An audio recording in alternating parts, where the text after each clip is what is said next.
है Mrs अलकाशील। Mrs अलकाशील बहुत अच्छी वॉलंटियर है, वो अवेयरनेस टॉक भी देती है, अस्पताल में इमोशनल सपोर्ट भी देती हैं, ट्रेन क्लासिकल सिंगर और डांसर दोनों है, और वो ट्रेन प्राणिक हीलर भी हैं। और उनका कहना है जो टूटा उसका गम नहीं, ये भी ब्रेस्ट कैंसर तो टूटा उसका गम नहीं, जो पाया वो भी कम नहीं। तो आइए आज हम इनके नृत्य कला का नमूना देखते हैं। दिल है छोटा सा, छोटी सी आशा। अलकाशील जी।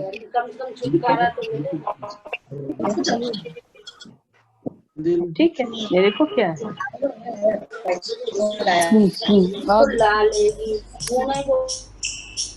A humble request to everyone, please mute yourself.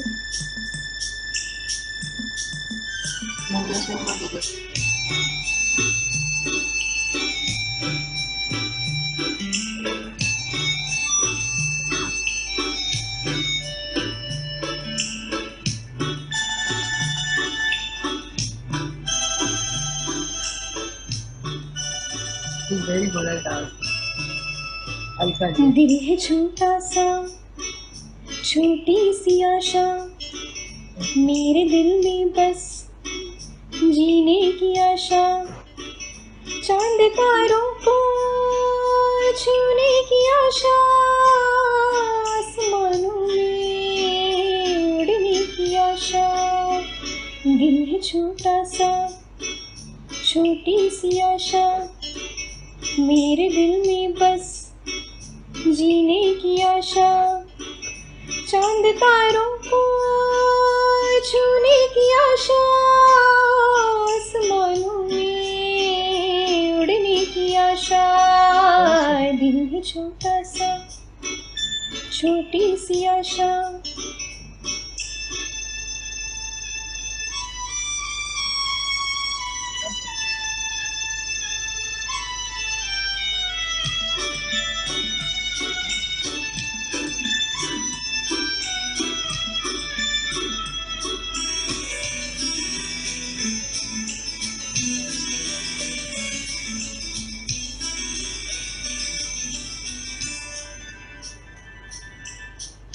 स्वर्ग से धरती खिल रही जैसे, मेरा मन भी तो खिल रहा ऐसे। जब मैंने खुद में सूरज तराशा, गूंजी कण कण में जीवन की भाषा, फिर कभी होना मुझ में निराशा।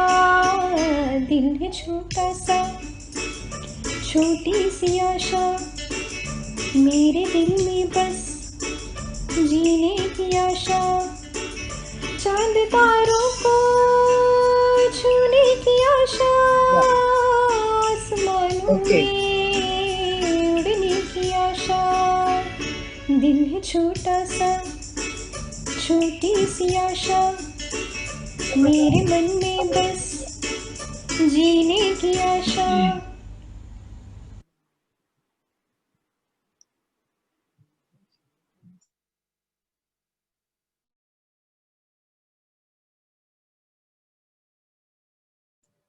That was really good. Bolo Rekha. Mute, mute.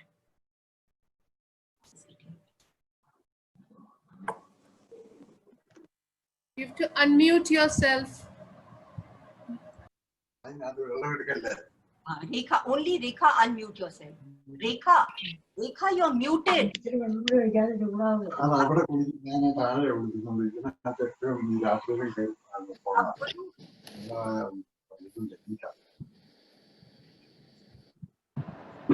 No, I am not. Can you hear me? Yes. Yes. Okay, thank you. So now I would like to repeat कि जो चीज मांग के मिले वो मन्नत है, जो चाह कर मिले वो चाहत है, और जो पास हो वो अमानत है। लेकिन रेणुका जैसी कोलीग और गाइड मिले तो ये तो हमारी बड़ी अच्छी किस्मत है।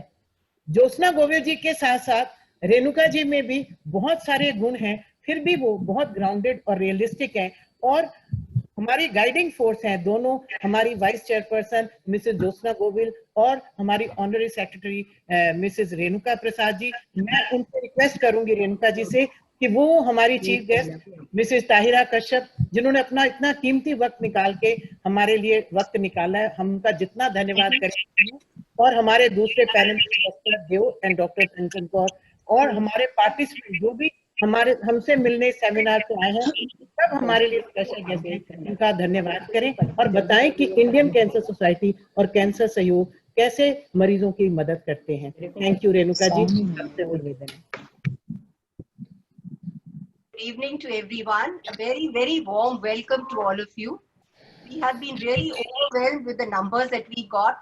And let me be very honest with you. This is the first time that we are having a webinar of this. And that is why it's becoming a little, it's somehow taking the first baby steps. We are learning and we learn with our mistakes. And I'm sure the following 2 seminars will be improved upon and be much better than what is happening today.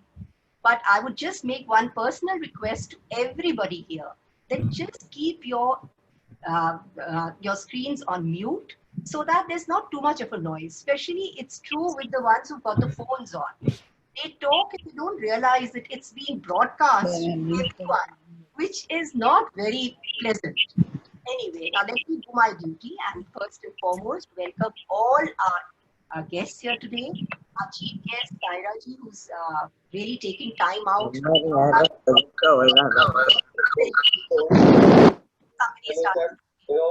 Please just mute yourselves. And then, of course, our 2 doctors, Dr. Deo and Dr. Kanchan, who are both here with us today. Besides that, we also have somebody from Novartis coming in here, and who's going to be talking about the advanced breast cancer. Then we also have 2 survivor speaks here. There's going to be Gayatri, who I've seen here, and there's Mr. Riazuddin, whom I'm afraid I've not yet seen, but I hope he's here because he would need to speak and be here. And we had quite a time trying to get him because he's connecting from Saudi Arabia. So, connections can be quite poor in Canada. And everybody here, I'm seeing a lot of faces whom I've known for a very long time, and one is meeting up and catching up with them again here today. Impossible to take everyone's names, but everyone. Rashmi, I can hear you talking. Your voice is very, very, we know that voice. So please just don't talk, mute yourselves. You're not muted also. So, ladies and gentlemen, let me just tell you about our ICU activities.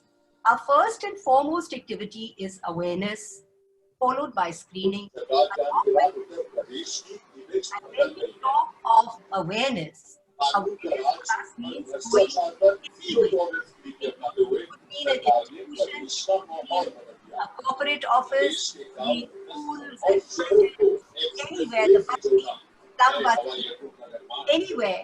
We love to go there and be able to tell people about cancer, about very fascinating. Somebody is still talking and is refusing to stop talking. Ravinder ji, please mute. Ravinder ji, please mute. Anyway, I'll carry on. I think I have enough voice to carry on. So, unfortunately, COVID came in and we had to look for something else. Because all our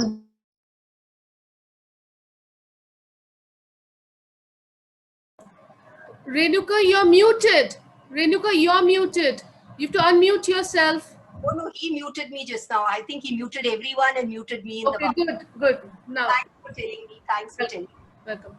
And it, like they say, in every calamity, there is something that we do gain and we do find some opportunity. And for us, it is the digital world that has come to us as an opportunity. So we are now conducting most of our awareness talks through this medium. And the webinars is the main way in which we have started. We are doing it as a part of our annual seminar. An annual seminar is held every year in September. Cancer Sahayog, the emotional support group, organizes it. And it's held and basically to try and raise funds for patient support. and we support a number of patients with their medical treatment through the funds that we collect over this main fundraising effort of ours. To tell you, last year we adopted 110 patients and we spent over 65 lakhs. This year, I hope with all your efforts and all your help that you all put in, we will be able to adopt at least 50 patients, at least 50% of them. So we really want you to please reach out to us with whatever donations you can give us, so that it's the little things that pile up. As you know, बूंद बूंद से मटका भरता है, सागर भरता है, तो ऐसे ही हमारा भी मटका भर सकता है. Let me tell you, our screening activities are also at a halt these days, but the screening center, the fixed address at Barber Road, is still functioning. And all of you are welcome to go there and get yourself screened. In fact, this is one opportunity that we are giving you free of cost. All those who have attended this webinar will be sent a link whereby they can take that and go to the center and get themselves screened. Then coming on to basically our rehabilitation center, which is in Prashanti, where we provide the breast cancer patients with bras and prostheses and the lymphopress arm, where the women come in and, you know, the drainage is done for the arm for them there. And all these services are basically free of cost or at a very, very nominal rate. We are also providing silicone breast prostheses out there, which is imported. And it's a very, very welcome one for everyone who's wanting to have a silicone one without making a dent in their pockets. Besides this, I must let you also know that we have 2 more webinars coming up after this. Today is a Wednesday. There's another one coming up on the 23rd, which deals with head and neck and lung cancers and the environment, how it affects it. And followed by another webinar, which is going to be on the 30th, another Wednesday, which deals with basically the gynec cancers. And it's also going to be, like all these 3 series are a fundraiser thing for us. And just for your information, if anybody around you is wanting to also see this, we are now streaming live on Facebook also. Without taking any more time, I'll now hand you over to our Vice Chairman, Jyotsna Govil, who I have seen is here. She is currently in UK, and this is the first time that she has left us to do this all on our own. And I hope, Jyotsna, under your training that we have all received, that we are coming up to your expectations. So a few words from you, please, of encouragement to everyone around here. Jyotsna, where are you? I'm here, but I'm being muted from, can you hear me? Yes, yes, we can. So it's good afternoon here, good evening to you there. It's a pleasure to join up again. I was feeling quite left out, frankly, of all the excitement of planning and getting things ready. Renuka has already told you about all the work that ICS is doing today. So I will take you back about 70 years when ICS was first founded in 1951.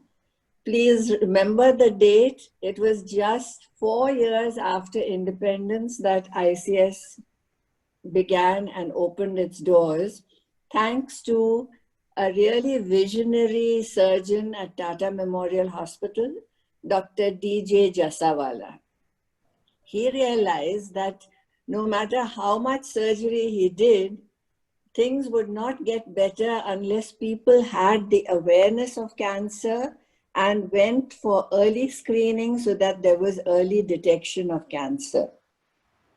We have a lot to live up to with people like him, people like our founder in Delhi, Mr. K.K. Mehta, who till his dying day, I think, could think ICS first and everyone else later.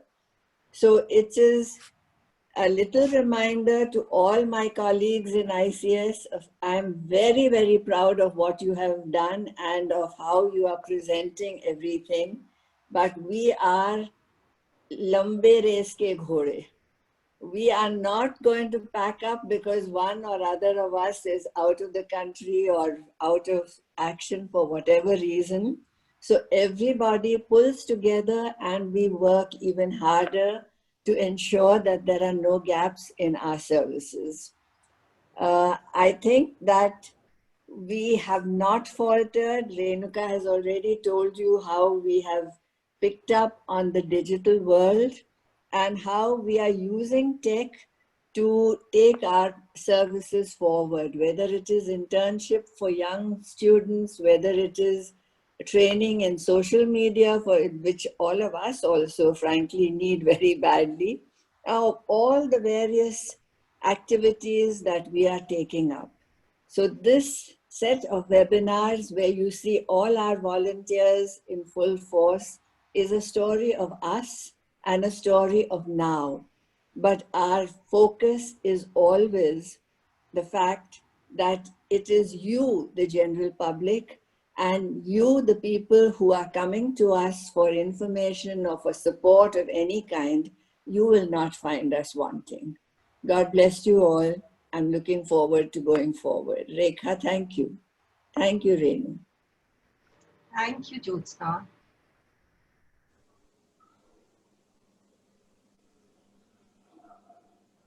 So Rekha, go ahead. You're muted.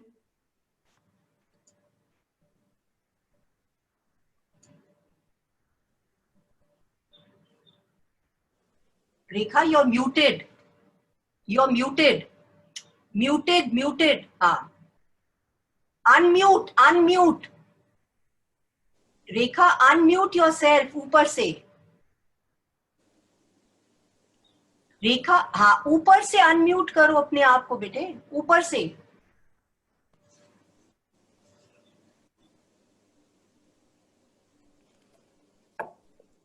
आवाज नहीं आ रही रेखा. Anuj, आप जाके रेखा के पास बैठो. She's muted still. Rekha is muted. Colonel Tomar, Rekha is muted. हाँ, ठीक है. नहीं ठीक है. नहीं ठीक हुआ ना अभी भी. Anuj. Now, can you hear me now? Yes. Yeah. Thank you. And sorry for the interruption. अब जो इसका इंतजार बहुत लोगों को है कि वो ताहिरा जी से बात करना चाहते हैं, उनसे रूबरू होना चाहते हैं. तो ताहिरा कश्यप जी से कहूंगी कि ख्वाब टूटते हैं मगर हौसले तो जिंदा हैं, हमसे तो मुश्किलें भी शर्मिंदा हैं. मुश्किलें भी इनके सामने खड़ी नहीं हो पाती. ये न केवल एक मशहूर फिल्म स्टार की वाइफ है, बल्कि अपने आप में इनका बड़ा मशहूर व्यक्तित्व है.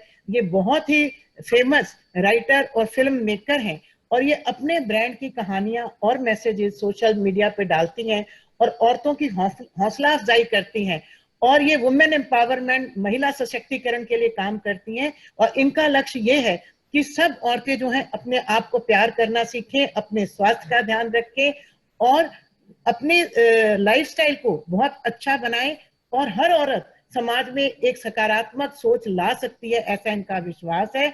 और ताहिरा जी की किताब the 12 commandments of being a woman बहुत ही प्रसिद्ध हुई है और इनकी शॉर्ट स्टोरीज की जो किताब है, कलेक्शन है सोल्ड आउट, SOULED, वो भी बहुत चर्चित है. अब मैं चाहूंगी कि ताहिरा जी अपने बारे में कुछ बताएं. ताहिरा जी, अगर आप स्क्रीन पे आए तो मैं आपसे कुछ सवाल पूछना चाहूंगी और आपका बहुत बहुत स्वागत है. ताहिरा जी. ताहिरा जी, आप मुझे सुन पा रही हैं? ताहिरा जी, आप खुद को अनम्यूट करें. ताहिरा जी. हाँ जी. Thank you so much Rekha ji. Thank you so much everyone. बहुत अच्छा लगा यहाँ पर आके. एंड सबसे अच्छी बात ये है कि सब ट्राई कर रहे हैं. न्यू कॉन्सेप्ट है वेबिनार सबके लिए. And I can see everybody is about 40 or 50. It is such an adorable sight, and I was smiling all throughout looking at such wonderful women trying to make this session happen. Goes on to show the resilience that we all have as women. So hats off to all of you for doing this and sort of enabling yourselves to learn new modes of technology. So please, Rekha ji, please ask me whatever you want to ask. सबसे पहले तो हम आपसे ये पूछना चाहेंगे, आपसे पूछने से पहले मैं जनता से कह दूं, अगर किसी के मन में कोई सवाल है तो वो चैट बॉक्स में डाल दें, क्योंकि जब मेरे सवाल खत्म होंगे तो आपके सवाल रंजीत जी पूछेंगी। रंजीत जी, आप सवालों के साथ तैयार रहिएगा।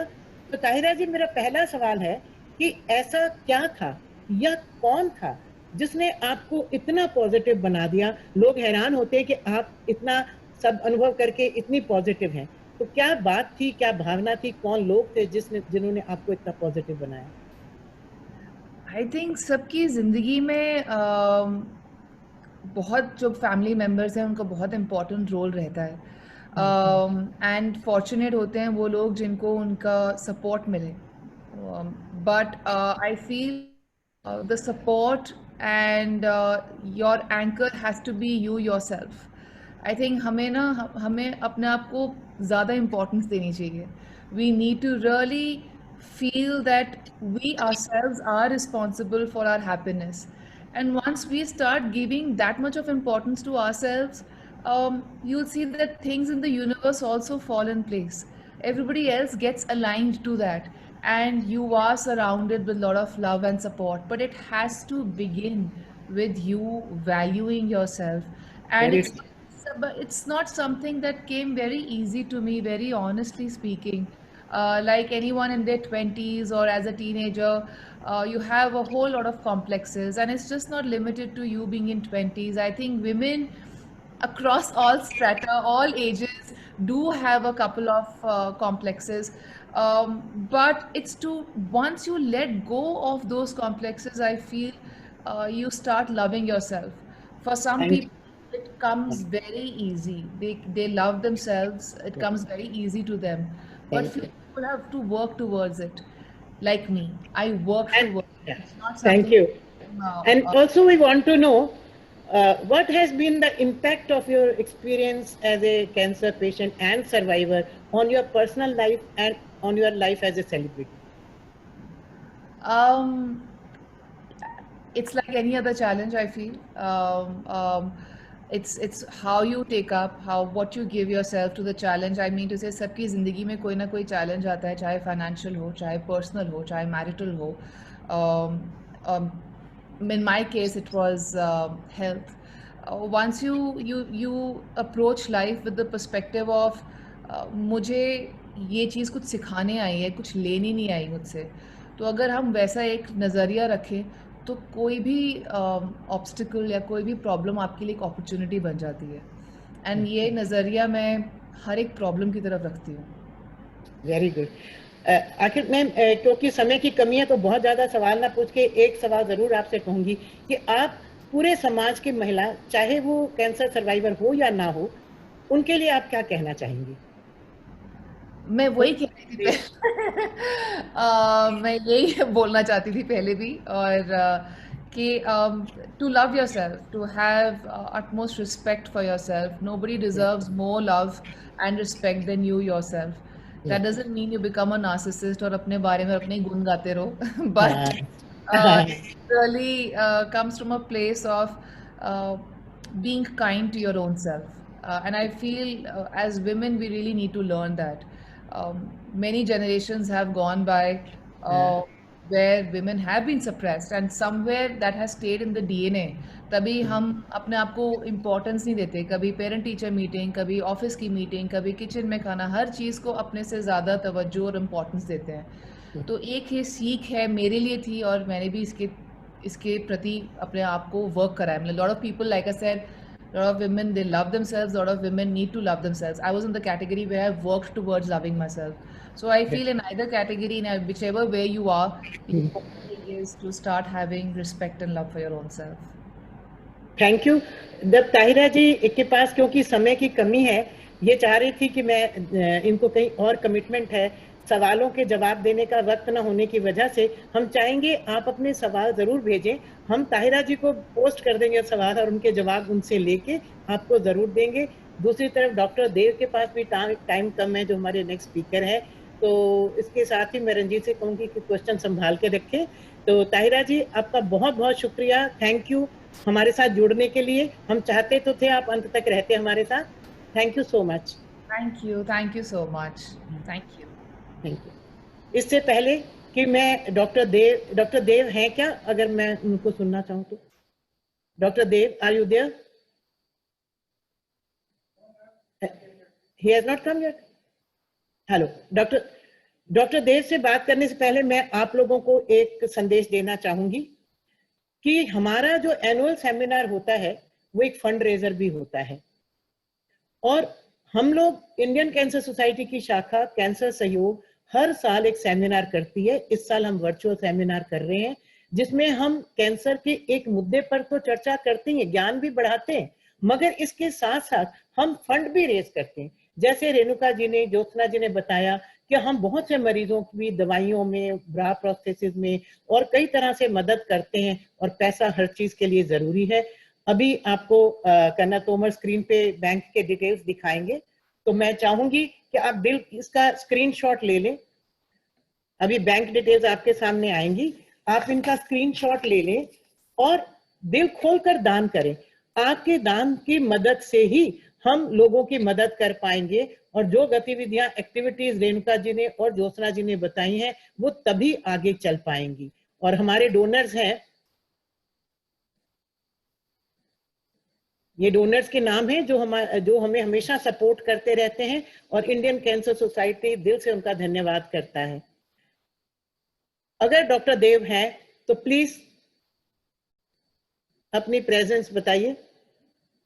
Doctor Dev, are you there? Doctor Dev, are you there? I think he is not there. Riyazuddin ji, आप आ गए क्या? रियाजुद्दीन जी, रियाजुद्दीन जी भी नहीं आए लगता है। तो हम जब वो आएंगे तो उनको मिला लेंगे। तो मैं डॉक्टर कंचन कौर से मुखातिब होना चाहूंगी, हालांकि उनका हमने बाद में रखा था, क्योंकि जो ब्रेस्ट कैंसर का क्रम है अर्ली स्टेज, उसके बाद जो है coming to metastatic and then the international scenario. तो अब मैं डॉक्टर कंचन कौर के बारे में बात करना चाहूंगी। ये बहुत ही अच्छी और प्यारी दोस्त है इंडियन कैंसर सोसाइटी की, और एक बार हम उन्हें कहते हैं तो वो हमेशा हमारी मदद के लिए हर तरीके से आती हैं और बहुत करीबी हैं इंडियन कैंसर सोसाइटी के साथ। और डॉक्टर कंचन कौर स्पेशलिस्ट हैं, ब्रेस्ट कैंसर एंड ऑन्कोप्लास्टिक सर्जन है। आजकल वो डायरेक्टर ब्रेस्ट सर्जरी में है मेदांता मेडिसिटी गुड़गांव में। और उनके लिए उनकी इतनी क्वालिटीज हैं, अगर मैं यहाँ उनकी क्वालिफिकेशन बताने लगूं कि वो जीएमसी जम्मू से वो पढ़ी हुई हैं और उन्होंने मास्टर्स इन सर्जरी करी है वहीं से, और गोल्ड मेडलिस्ट रही है, हमेशा उन्होंने गोल्ड मेडल लिया है और मेरिटोरियस अवार्ड मिले हैं उनको। और उन्होंने ब्रेस्ट कैंसर स्पेशलिस्ट हैं, और बहुत से लोग नेशनली इंटरनेशनली उनके पास आते हैं और बहुत पैशनेट हैं कि वो औरतों के लिए, खासतौर पे ब्रेस्ट कैंसर की औरतों के लिए वो बहुत काम करें। और वो जगह जगह जागरूकता फैलाती हैं और कोशिश करती हैं ज्यादा से ज्यादा औरतें अर्ली स्टेज पे कैंसर को डिटेक्ट करें और कैंसर पर विजय पाएं, और उनका जो कैंसर है वो बिगड़े नहीं। लेकिन फिर भी चाहे इसे आयरनी कहो, लेकिन आज वो फिर भी metastatic breast cancer, advance breast cancer के बारे में बताएंगी, तो क्योंकि वो बहुत ही आशावादी हैं, बहुत ऑप्टिमिस्टिक है। कहती हैं बुझी हुई शम्मा जल सकती है, तूफानों से कश्ती गुजर सकती है। बुझी हुई शम्मा जल सकती है, तूफानों से कश्ती गुजर सकती है। जिंदगी में कभी मायूस ना होना मेरे दोस्त, ये तकदीर है, कभी भी बदल सकती है। तो डॉक्टर कंचन कौर कभी भी तकदीर बदल सकती हैं। तो मैं उनसे निवेदन करूंगी कि वो एडवांस ब्रेस्ट कैंसर और मेटास्टेटिक ब्रेस्ट कैंसर में अर्ली ब्रेस्ट कैंसर कैसे चेंज होता है उसके बारे में हमें बताएं। Doctor Kanchan Kaur. Namaskar, good evening to everyone. Thank you so much to all the lovely ladies of Indian Cancer Society. मुझे ऐसा लगता है मैंने पिछले जन्म में कुछ अच्छा किया है कि मुझे इतनी प्यारी लेडीज के साथ थोड़ा बहुत टाइम बिताने का और कुछ काम करने का समय मिलता है। Jyotsna ji from UK, Renuka ji, Rekha ji, thank you so much. And Rekha ji, आपकी इंट्रोडक्शन और आपकी कविता ऐसा मूड सेट करती है कि माहौल में एक अलग ही एक्साइटमेंट और एंथुजियाज्म आती है। आप बिल्कुल सही कह रही हैं. It is a little sad because my passion is that women should be detected early with breast cancer. और इट्स सैड कि मैं मेटास्टैटिक ब्रेस्ट कैंसर और एडवांस्ड ब्रेस्ट कैंसर के बारे में बात कर रही हूँ, बट वही इनफैक्ट अनफॉर्चुनेटली इस वक्त हमारी कंट्री में that is the sad scenario कि हमारी कंट्री में ब्रेस्ट कैंसर लेट पकड़ा जाता है, और वो इसलिए कि सबसे बड़ी बात यही है कि अवेयरनेस नहीं है. और इंडियन कैंसर सोसाइटी इतना डट के इसके लिए काम करती है. And today is again one of these beautiful sessions. If I can share my screen and then I can start my presentation. Am I being able to share? Please let me know if you can see. Can everybody see this? Renuka ji दिख रहा है?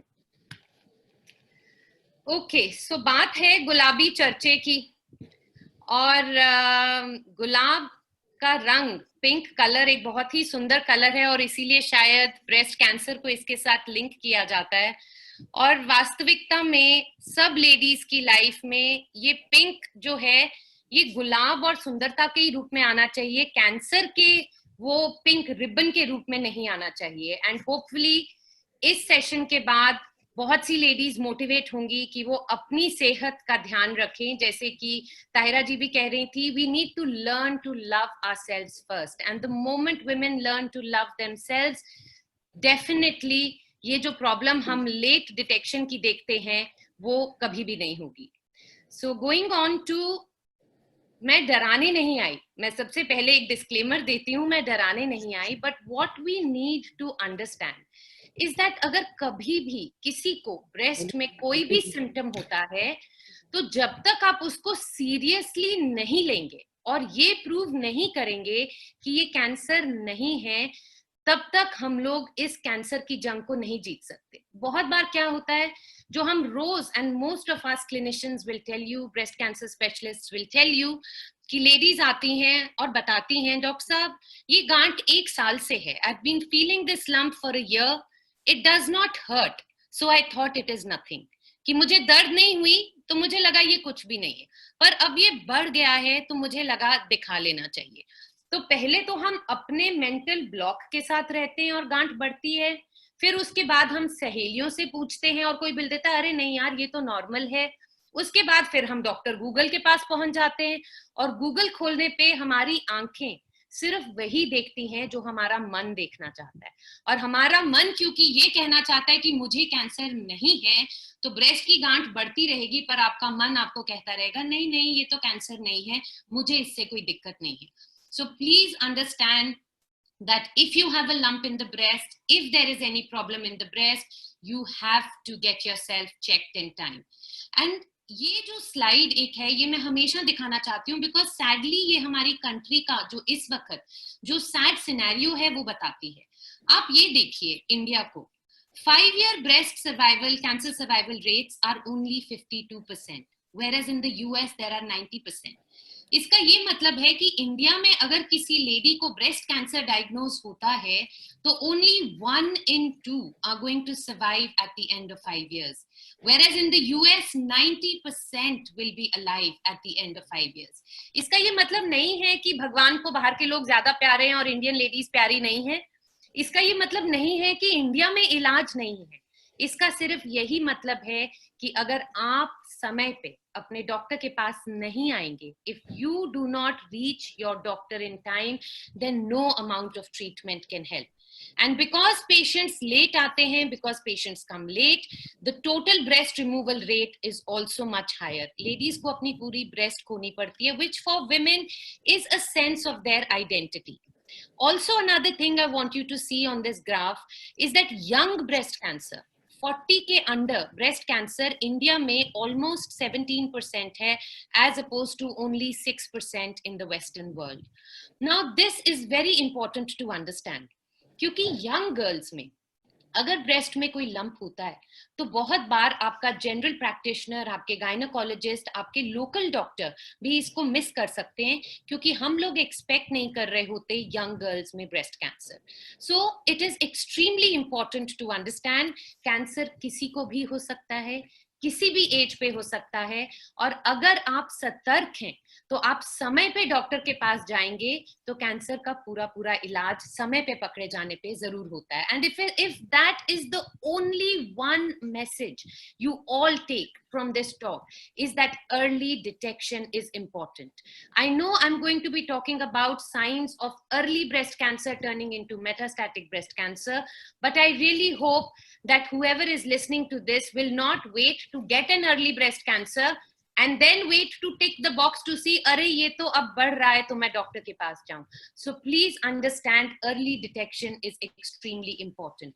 ये जो पहली slide है, इसमें जो centre में डॉट है जिस पे मैं एरो रख रही हूँ, this is screen detected cancer. मतलब आपको कोई प्रॉब्लम नहीं है और ये कैंसर पकड़ा गया ऑन अ मैमोग्राम. इस टाइम पे स्टेज 0, स्टेज 1 पे पकड़े जाने कैंसर पे, जैसे मैंने बताया, 5 years पे 100% women are alive, which means it's very high survival rates. Cancer is not equal to death at this age. But वही अगर आप वेट करते रहें कि कैंसर एडवांस स्टेज बन जाए, तो despite all extensive treatments that you take, the chances of cure are much, much, much less. And sadly, at stage 4, cancer can become equal to death for most patients, not for all.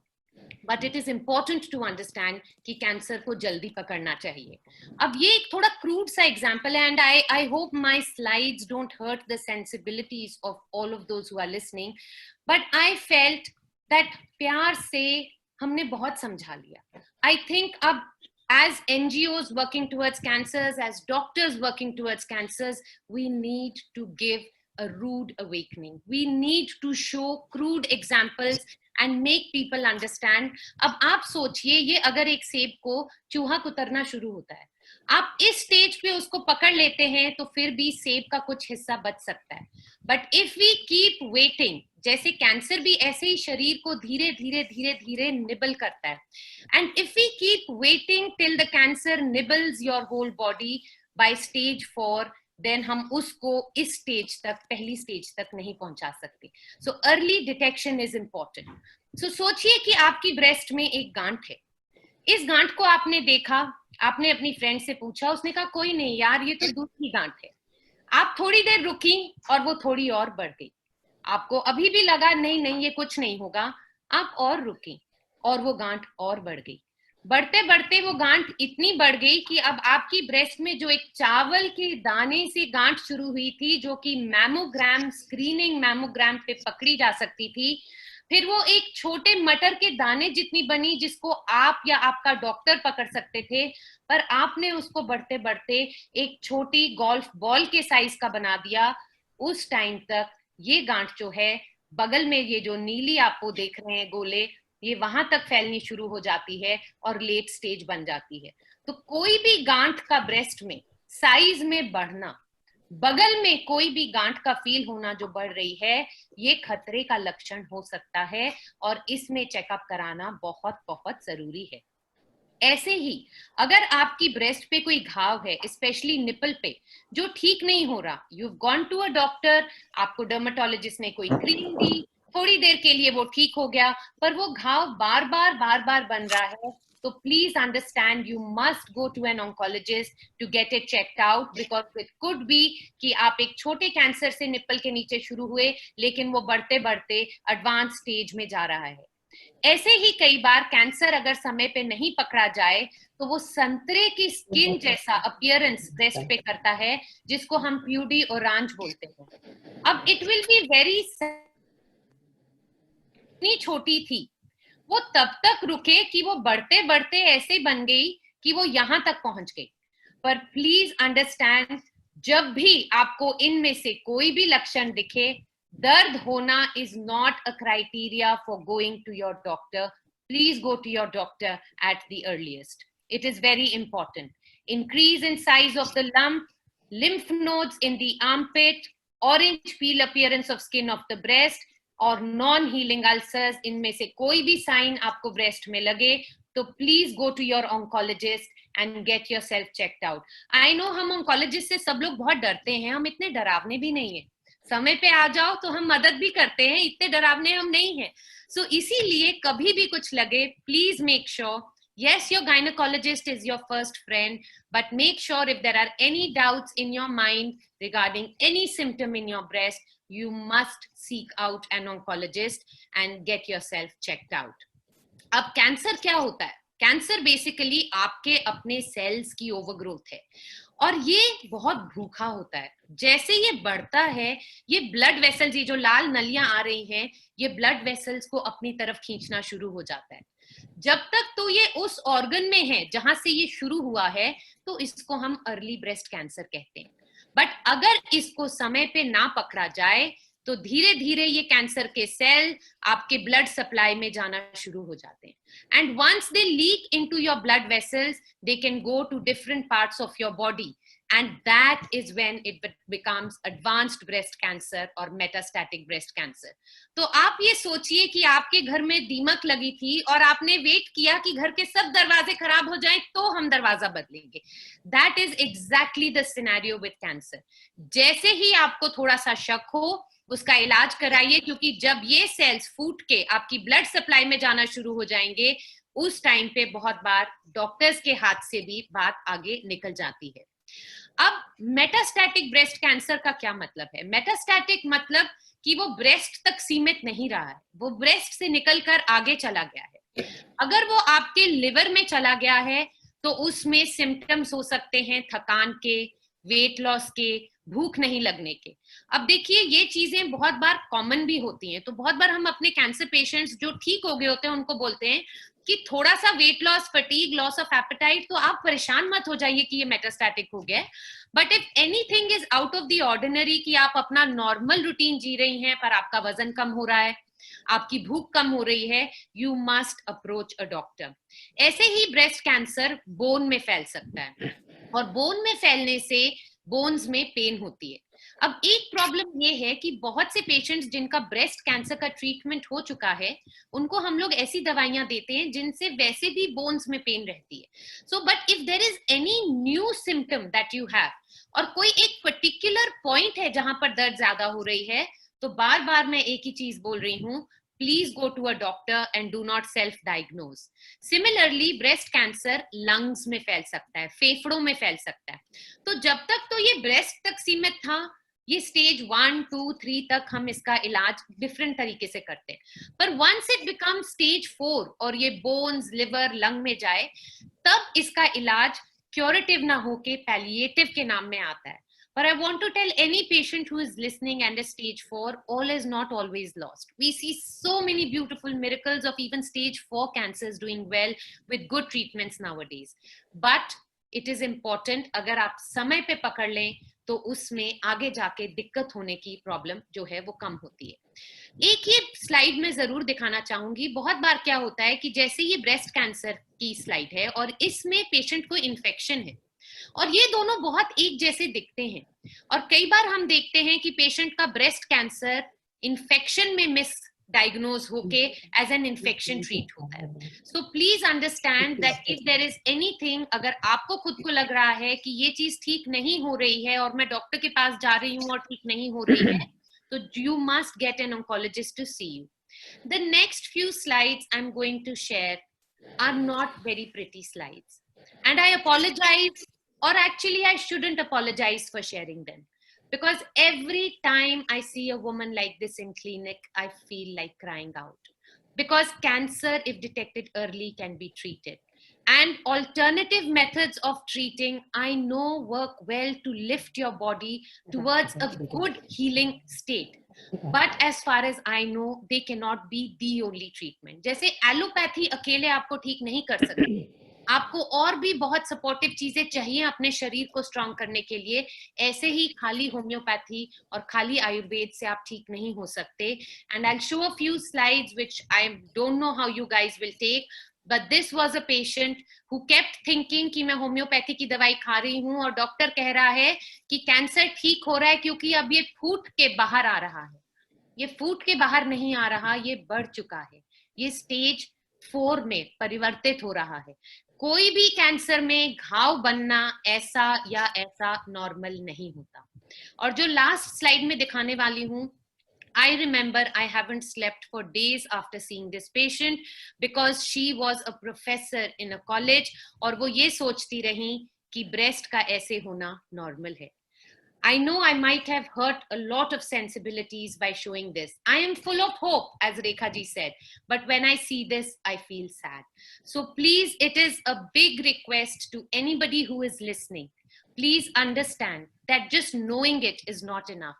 Please pass on the message that you must find cancer before it finds you. And I'm so hopeful that we all are working towards this. And I'm hoping that at least in my lifetime, I will not have to stand on a world stage and say कि India में cancer सिर्फ late stage पे ही आता है. That is the end of my talk here. And I will just stop sharing the screen, Rekha ji, and I will let you take on from here.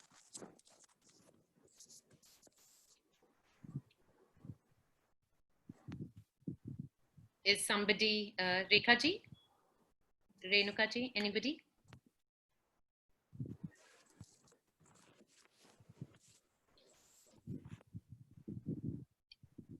Rekha ji, you're muted. Renuka ji, you're muted.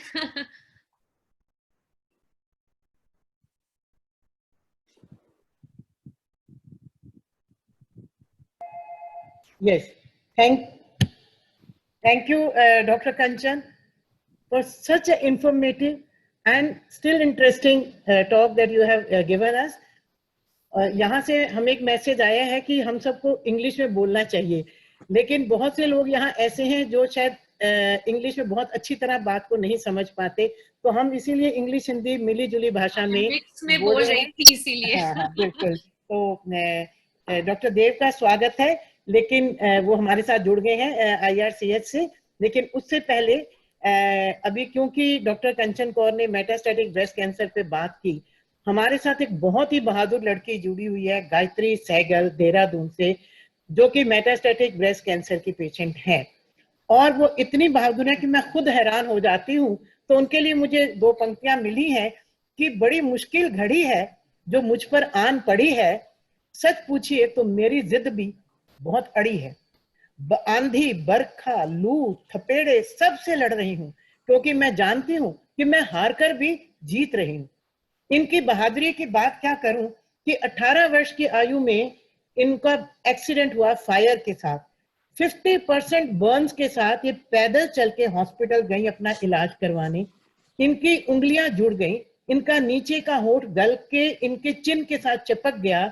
बहुत सारी surgeries के बाद ये सारे इनके जो fingers खोली गई, इनके लिप को ठीक किया गया, इनके पैरों को ठीक किया गया। और वहां जब ये गई तो इन्होंने देखा कि जिनको 5% बर्न है उन्होंने भी पढ़ना लिखना छोड़ दिया। लेकिन इनकी डिग्रियां सुने तो हैरान हो जाएं कि ये BSc हिंदी और सोशियोलॉजी में MA, NTT, B.Ed, M.Med, UGC net qualified, इतनी ज्यादा पढ़ी लिखी हैं और इतनी सर्जरीज के साथ साथ ये पढ़ती रही हैं। हालांकि कई बार ये खुद पढ़ नहीं पाती थी, जो क्लास में सुना उसकी बेस पे ही पेपर दे आती थी। और इनको फोटोग्राफी का शौक है, 2 बार फोटोग्राफी में ये फर्स्ट सेकंड प्राइज ले चुकी हैं और इनको बेस्ट टीचर का भी अवार्ड मिला है। ये एक न्यूज़पेपर की एडिटर भी रही हैं। ये B.Ed कॉलेज की प्रोफेसर थी, लेकिन बाद में इनका एक्सीडेंट हुआ, इनको मल्टीपल फ्रैक्चर्स भी हुए, फिर उसके भी बहुत ऑपरेशन हुए। फिर इनको जब कैंसर हुआ, जिसकी ये स्टोरी सुनाएंगी, तो फिर अस्पतालों के चक्कर काट रही थी, तो इनके कॉलेज वालों ने मदद की और इनको नर्सरी क्लासेस दी ताकि ये अपना इलाज करवा सके। तो जिस बहादुरी से ये जूझ रही हैं और हमेशा हंसती रहती हैं, तो मैं इनका स्वागत करूंगी। गायत्री सहगल जी, प्लीज आइए और कैंसर के साथ अपना अनुभव हमको सुनाइए। गायत्री जी, गायत्री जी खुद को अनम्यूट करें।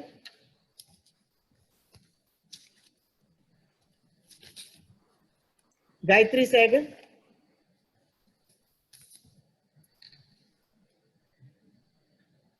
Gayatri ji, are you there? Gayatri ji हैं?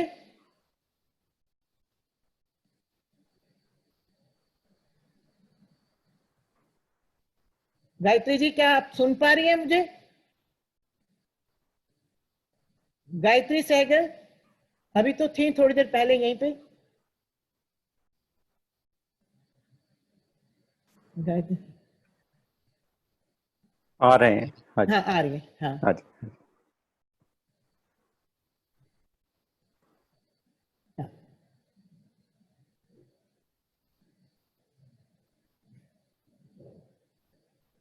Hello, hello.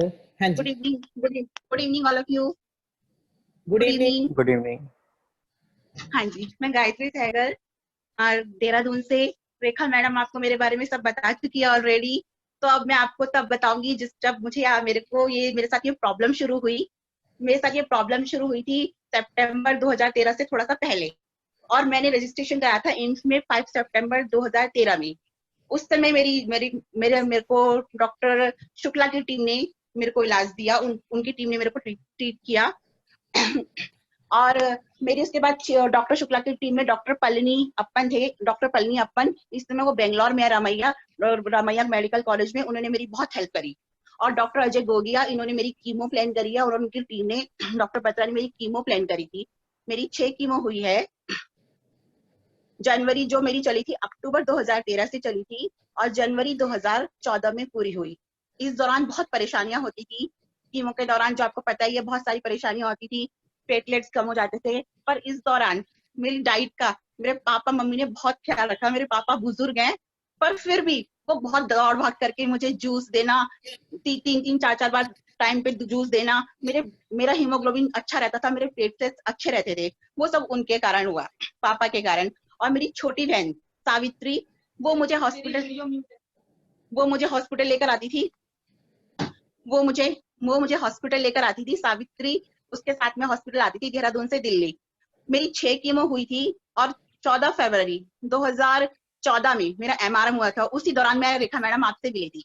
आपने मुझे बहुत, मतलब मैं डरी हुई थी बहुत ज्यादा, तो आपने मेरे को उस समय बहुत समझाया था कि ऐसा होता है। मेरे पास बहुत सारे मेरे अंदर क्वेश्चंस थे कि कैसे होगा, क्या होगा। मैं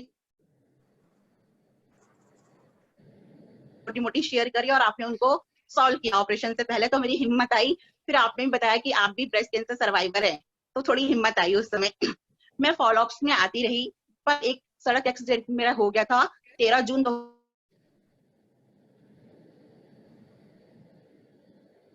पे ही रही, और मैं आ नहीं पाई फॉलोअप्स में। अक्टूबर 2015 तक सब कुछ ठीक ठाक चल रहा था, मतलब मेरी फॉलोअप सब कुछ सही था। फिर अक्टूबर लास्ट और नवंबर शुरू में कह सकते हैं, मेरे को रिकरेंस हो गया, घाव में रिकरेंस हो गया। तो पहले तो ये था कि ठीक हो जाएगा, हो सकता है मेरी स्किन बर्न के कारण थोड़ा प्रॉब्लम हुआ हो। पर फिर जब वो ठीक नहीं हुआ, तो फिर डॉक्टर शुक्ला सर ने, जो एम्स के डॉक्टर शुक्ला सर है, उन्होंने मुझे बायोप्सी करने के लिए कहा। दोनों की बायोप्सी हुई। इसी दौरान उसी समय बोर्ड मीटिंग में डॉक्टर अजय गोगिया ने मेरी कीमो प्लान कर दी थी। पर हुआ क्या कि जब मेरी बायोप्सी की रिपोर्ट आई, तो वो पॉजिटिव आई, और जब पेट-सीटी आया, उसमें मेरे स्पाइन में, लंग में, सब जगह आ गया था कैंसर। तो मैं डॉक्टर पलनी से जा चुके थे इनसे, पर मैंने उन्हें अपनी रिपोर्ट व्हाट्सअप दी। वो मुझे शाम को मिलने आए। उन्होंने मुझे मैं उस समय बहुत हिम्मत हार गई थी। उन्होंने मुझे बहुत हेल्प करी उस समय। और फिर डॉक्टर गोगिया ने जो कीमो प्लान करी थी, उन्होंने कीमो चेंज कर दी। फिर उन्होंने मुझे हार्मोन थेरेपी पे रखा है। अब अप्रैल 2016 या मई स्टार्टिंग से कहते हैं 2016 से मैं टेमोक्सिफेन पे थी। फिर उसके बाद 2 साल से सही रहा। पिछले साल अक्टूबर में प्रोग्रेशन हुआ, थोड़ा सा माइल्ड प्रोग्रेशन हुआ। फिर जो एम्स की टीम थी, उन्होंने कुछ चीजें प्लान बताए। अब मैं उस पे एनेस्टाजोल पर हूँ। इस समय मैं एनेस्टाजोल पे चल रही हूँ। और लॉकडाउन की वजह से मैं आ नहीं सकी थी, दिल्ली आ नहीं सकी थी, तो एक देहरादून के एक निजी अस्पताल में करा रही हूँ, जो एम्स की टीम के द्वारा ट्रीटमेंट बताया गया है। अब इसी दौरान मेरी मुलाकात जो रेखा मैडम से जो हुई थी, मतलब मैं जब भी आई, वो मुझे अक्सर मिलती थी, और मैं भी मिलती थी। रेखा मैम, मैं बिहार भी गई, वहां भी मैंने देखा छोटे छोटे बच्चे जो ICS वाले थे, इंडियन कैंसर सोसाइटी वाले लोग हैं, इंडियन कैंसर सोसाइटी वाले लोग, वो छोटे छोटे बच्चों को पढ़ा रहे थे। शायद होली का त्योहार था, और वो होली सेलिब्रेशन की तैयारियां कर रहे थे। तो मैं देख के डर गई कि इतने छोटे बच्चों को भी दोबारा हो गया है। तो थोड़ी सी एक तरह से हिम्मत भी मिली, और इतने छोटे बच्चे जब कर सकते हैं, तो थोड़ा मैं भी कर सकती हूँ। तो थोड़ा वहां से थोड़ा हिम्मत मिली। फिर वो इनके रेखा आंटी जो है, मुझे हिम्मत देती रही, कैंसर सोसाइटी वाली। और मैडम जो हैं, और इन्होंने मैं देखती थी लोगों को जागरूक करती थी। अब जैसे वो चीजें करती थी, तो फिर मैंने इनको कहा कि आप देहरादून भी आइए। देहरादून भी आई मैडम, इन्होंने टॉक्स ऑर्गेनाइज कराए मेरे कहने से, बहुत लोगों को हेल्प मिलती है। अब वो जैसे आसपास के लोग भी मुझसे पूछते हैं, कैंसर है तो किसी को भी कुछ होता है तो आते हैं, तो मैं उनको यही सलाह देती हूँ कि पहले चेक कराए, फटाफट मेडिकल फैसिलिटी लें, चेक कराएं, अपने आप डॉक्टर नहीं बने गूगल पे सर्च नहीं करें। तो मैं उनको वही सलाह देती हूँ। और मतलब एक तरह से वो, मुझे तो मालूम नहीं, पर सब लोग मुझे बोलते हैं कि गायत्री तू ना हमारे लिए मोटिवेशन है। अब ऐसा नहीं है कि मैं मोटिवेशन हूँ सबके लिए, मैं खुद भी बहुत दुखी होती हूँ, रोती हूँ अकेले में भी, पर क्या करूँ, जब सब लोग मुझे कहते हैं तो हिम्मत वाली है, तो उनके सामने हिम्मत बनानी पड़ती है, चाहे वो दिखाने के लिए बनानी पड़े, तो वो हिम्मत बनानी पड़ती है मुझे। अब क्या है कि इस दौरान के मतलब ये है कि इंडियन कैंसर सोसाइटी में देखती हूँ कि बहुत हेल्प करती है लोगों की, और मुझे अच्छा लगा कि आप लोग बहुत हेल्प करते हैं। और इस मतलब इसमें क्या है कि मेरे फ्रेंड्स, मेरे बीएड ग्रुप के फ्रेंड्स, मेरी टीचर्स, मेरे जीआईसी लखवाड़ के स्टाफ, मेरे द्वारा जीआईसी द्वारा के स्टाफ, और डॉक्टर, हमारे डॉक्टर हैं चंद्र प्रकाश फैमिली डॉक्टर, वो भी बहुत हेल्प करते हैं मेरे को। मतलब सपोर्ट, अभी भी जैसे मेरे वुंड में घाव है, मेरे ब्रेस्ट में घाव है, वुंड है, तो वो मतलब जाती हूँ तो मतलब उनसे दवाई, बेटाडीन या पट्टी वट्टी सब चीजें, ड्रेसिंग का सामान सब लेकर आती हूँ। और ऐसे करके तो क्या है कि मतलब अब डॉक्टर पलनी अपन, तो मुझे जैसी मेरी रिपोर्ट आती है सबसे पहले तो मैंने व्हाट्सअप करती हूँ कि प्लीज बताइए आप मुझे, मुझे एक हिम्मत बन जाती है। वो हल्का सा भी कुछ बोलते हैं कि थोड़ा सा भी पॉजिटिव आता है तो मुझे हिम्मत बन जाती है, हाँ ठीक है मैं कर लूँ। और ये है कि बस आप सब लोगों का प्यार, और ये है कि उसने मुझे जीने की हिम्मत बनाए रखी है। मेरे मम्मी पापा हैं, और मैं आपको उनसे शायद शेयर कराना चाहूंगी कि मम्मी पापा से मिलाना चाहती हूँ आपको कि पापा मम्मी इतने वृद्ध हैं, पापा 76 ईयर ओल्ड हैं, तो वो जो हैं वो भी मेरी कैसे सहायता करते हैं। मेरे पापा हैं, मेरी मम्मा, हाँ, ये मेरी सिस्टर, मेरी ये तो आती रहती है, आपको मिलती रहती है हॉस्पिटल में मेरे साथ। हाँ, बस मैं यही कहना चाहूंगी कि मैम बस। हाँ, थैंक यू गायत्री, आपने सबके दिल को छू लिया लगता है। तो हम आगे बढ़े तो मैं थोड़ी सी एक सूचना हमारी इंडियन कैंसर सोसाइटी के बारे में दूंगी। अभी आपके स्क्रीन पे हमारी बैंक डिटेल्स आएंगी, तो आप उसको ध्यान से देखिएगा। जैसे रेणुका जी ने, ज्योत्सना जी ने बताया, हम मरीजों की मदद करते हैं दवाइयों में, ब्रा प्रोस्थेसिस में, इलाज में, उसके लिए धनराशि चाहिए तो आप ये जो आपके सामने बैंक डिटेल्स आएंगी इसका आप स्नैपशॉट ले लें। ये हमारे डोनर्स हैं, अभी जो आपके सामने दिख रहे हैं ये हमारा बैंक डिटेल्स है, इसका स्नैपशॉट ले लें, दिल खोलकर दान करें ताकि इंडियन कैंसर सोसाइटी ज्यादा से ज्यादा लोगों की मदद कर सके। आप सबसे रिक्वेस्ट है कि आप ज्यादा से ज्यादा दान करें ताकि हम लोगों की मदद कर पाए। और मैं अपने डोनर्स का भी धन्यवाद करूंगी, थैंक यू, कि उनकी सपोर्ट की वजह से ही हम ये काम कर पाते हैं। ये हमारे डोनर्स हैं, डीएलएफ, सिप्ला, डॉक्टर रेड्डीज, डॉक्टर लाल ओंकरेस नोवार्टिस, तो इन सबका भी धन्यवाद, थैंक यू। आगे बढ़ते हुए मुझे बहुत खुशी हो रही है डॉक्टर देव को इंट्रोड्यूस कराने में, क्योंकि मेरी दूसरी जिंदगी देने में डॉक्टर देव का बहुत बड़ा हाथ है। मैं इनको बहुत मानती हूँ, मेरे लिए ये भगवान है। कि मैं जब आई थी मेरे भी हालात, मैंने भी जैसे डॉक्टर कंचन ने कहा पहले बहुत इग्नोर किया, 3 साल किसी को बताया नहीं, तो हालात खराब थे। तब डॉक्टर शुक्ला और डॉक्टर देव ने मेरा ऑपरेशन किया था और आज 22 साल से ज्यादा हो गए हैं। मैं पहले जैसी फिट और हेल्दी हूँ। आज मेरी एज 72 हो गई है, फिर भी मुझे लगता नहीं कि मैं इतनी ओल्ड हूँ। और मैं डॉक्टर देव के बारे में जितना बताऊं उतना कम है। Doctor Dev professor and head of the department है सर्जिकल ऑन्कोलॉजी IRCH एम्स में, और वो हेड है नेशनल कैंसर इंस्टीट्यूट के भी। वो इलेक्टेड प्रेसिडेंट है association of breast surgeons of India के, वो ट्रेजरर हैं ब्रेस्ट सर्जरी इंटरनेशनल के, वो इंचार्ज हैं दिल्ली कैंसर रजिस्ट्री के। मैं उनके बारे में जितना बताऊं उतना कम है, लेकिन समय की कमी की वजह से मैं एक छोटी सी बात उनके बारे में कहूंगी कि simplicity is the ultimate of sophistication. सादगी गरिमा की चरम सीमा है। A good doctor treats the disease and a great doctor treat the patient with the disease. तो डॉक्टर देव न सिर्फ डिजीज का इलाज करते हैं, वो पेशेंट का इलाज करते हैं विद डिजीज, और उन्हें पूरी सेटिस्फेक्शन देते हैं, जैसे मैं सेटिस्फाइड हूँ और लोगों में भी ये बहुत पॉपुलर है। तो मैं इनविटेशन दूंगी डॉक्टर देव को कि मैं आपकी सारी अचीवमेंट बता नहीं पाई, लेकिन आप बताएंगे अर्ली ब्रेस्ट कैंसर, उनके सिम्टम्स और prevention. Thank you, welcome doctor SVS Dev, thank you. नमस्कार Rekha ji. At the outset I would like to thank Indian Cancer Society and Cancer Sahyog, मुझे ये मौका दिया। मैं माफ़ी चाहता हूँ, थोड़ा लेट हो गया आपको ज्वाइन करने में। ये देखिए आपका हम लोग इधर आज इस मंच पे हैं आपके वजह से हैं, आपसे हम लोग इंस्पिरेशन लेते हैं। और इतना मुश्किल टाइम जब चल रही है, कोविड की टाइम, ऐसी टाइम में आप इस टाइप की प्रोग्राम शुरू किया है, सब लोग को जोड़ा आपने, ये ऐसी चीज़ देख के हम लोग को हिम्मत आती है और अच्छा काम करने का प्रेरणा मिलती है हम लोग की। तो आज मुझे एक आपने बोला कि डिस्कस करने के लिए, क्योंकि बहुत सारे डेलीगेट्स है आज, early breast cancer and prevention, ये दो चीज़ें हमें आज मैं बहुत ब्रीफली एक बार हाईलाइट करता हूँ। जो इम्पोर्टेंट चीज़ें हमारी डेलीगेट्स के लिए, वो चीज़ हम थोड़ा सा चर्चा करेंगे, उसके बाद हम लोग डिस्कस कर सकते हैं। तो मेरा स्लाइड्स आपको दिख रहे हैं? बिल्कुल दिख रहे हैं। हाँ जी, ठीक है।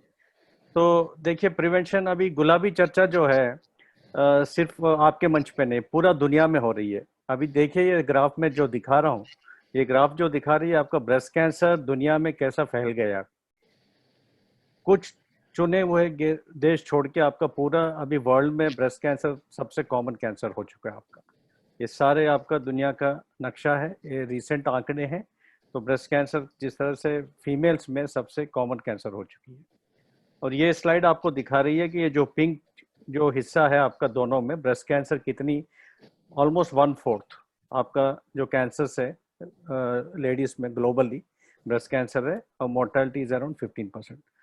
बट एक अच्छी चीज ब्रेस्ट कैंसर का ये है कि ये आप देखें, अभी गायत्री जी का स्टोरी देखिए, रेखा जी का स्टोरी देखिए, कैंसर है, उसका नाम कैंसर है, डरावनी है, लेकिन इलाज के लायक है। ये एक ऐसी कैंसर है जो अगर समय पे पकड़ा जाए, सही इलाज हो जाए, क्योर जो है आपका बहुत हाई रेट्स पे होती है, बहुत अच्छा आपको क्योर कर सकते हैं। और पिछले 5-10 साल में आप देखेंगे जिस तरह की एडवांसेस आ रही है ब्रेस्ट कैंसर में, नई नई दवाई, जैसा आपको स्टेज 4 में भी आप देख रहे हैं आजकल मरीज 4 साल 5 साल 6 साल अभी बिना डिसीज की मतलब आराम से अपना जिंदगी आगे बढ़ा रही है। सो ये एक अच्छी चीज़ है। बुरी चीज़ है, देखिए हर चीज़ का दोनों साइड होती है, हमें ये देखना कि अच्छी चीज़ क्या है और आगे बढ़ना है। इंडिया में देखेंगे तो ब्रेस्ट कैंसर, अजी मैं ब्रेस्ट कैंसर रजिस्ट्री का इंचार्ज हूँ। हम ब्रेस्ट कैंसर के आंकड़े पूरा इंडिया में उसका हिसाब रखते हैं हमें। अभी देखेंगे तो पिछले 10 साल में क्या हुआ कि आपका ब्रेस्ट कैंसर आपका 40% बढ़ोतरी हुई है 1990 एंड 2016 के बीच में। आज के दिन में Sorry to interrupt you. We can't see all your slides. Slide show नहीं हो रहा आपका। Next slide. ओके, हाँ मैं अभी कर रहा हूँ रेखा जी। अभी ठीक है? नहीं, अभी नहीं आ रहा। अभी स्लाइड शो पे है मेरा? नहीं, अभी सर आपकी 4 स्लाइड दिख रही हैं। हाँ, सर एक रिक्वेस्ट है, आप सर क्या कीजिएगा, जो आपकी पीपीटी है सर उसको ओपन करके फिर सर स्क्रीन शेयर के ऑप्शन को सर सेलेक्ट कीजिएगा। तो जो प्रेजेंटेशन आपकी ओपन होगी वो सर फिर स्क्रीन पे शेयर हो जाएगी। अभी क्या है कि आपका फोल्डर शेयर हो रहा है सर स्क्रीन पे। अच्छा ठीक है, मैं अभी पावर पॉइंट क्लोज करके दोबारा ओपन कर रहा हूँ। हाँ जी सर, उसके बाद सर स्क्रीन शेयर कीजिएगा सर। हाँ जी हाँ जी।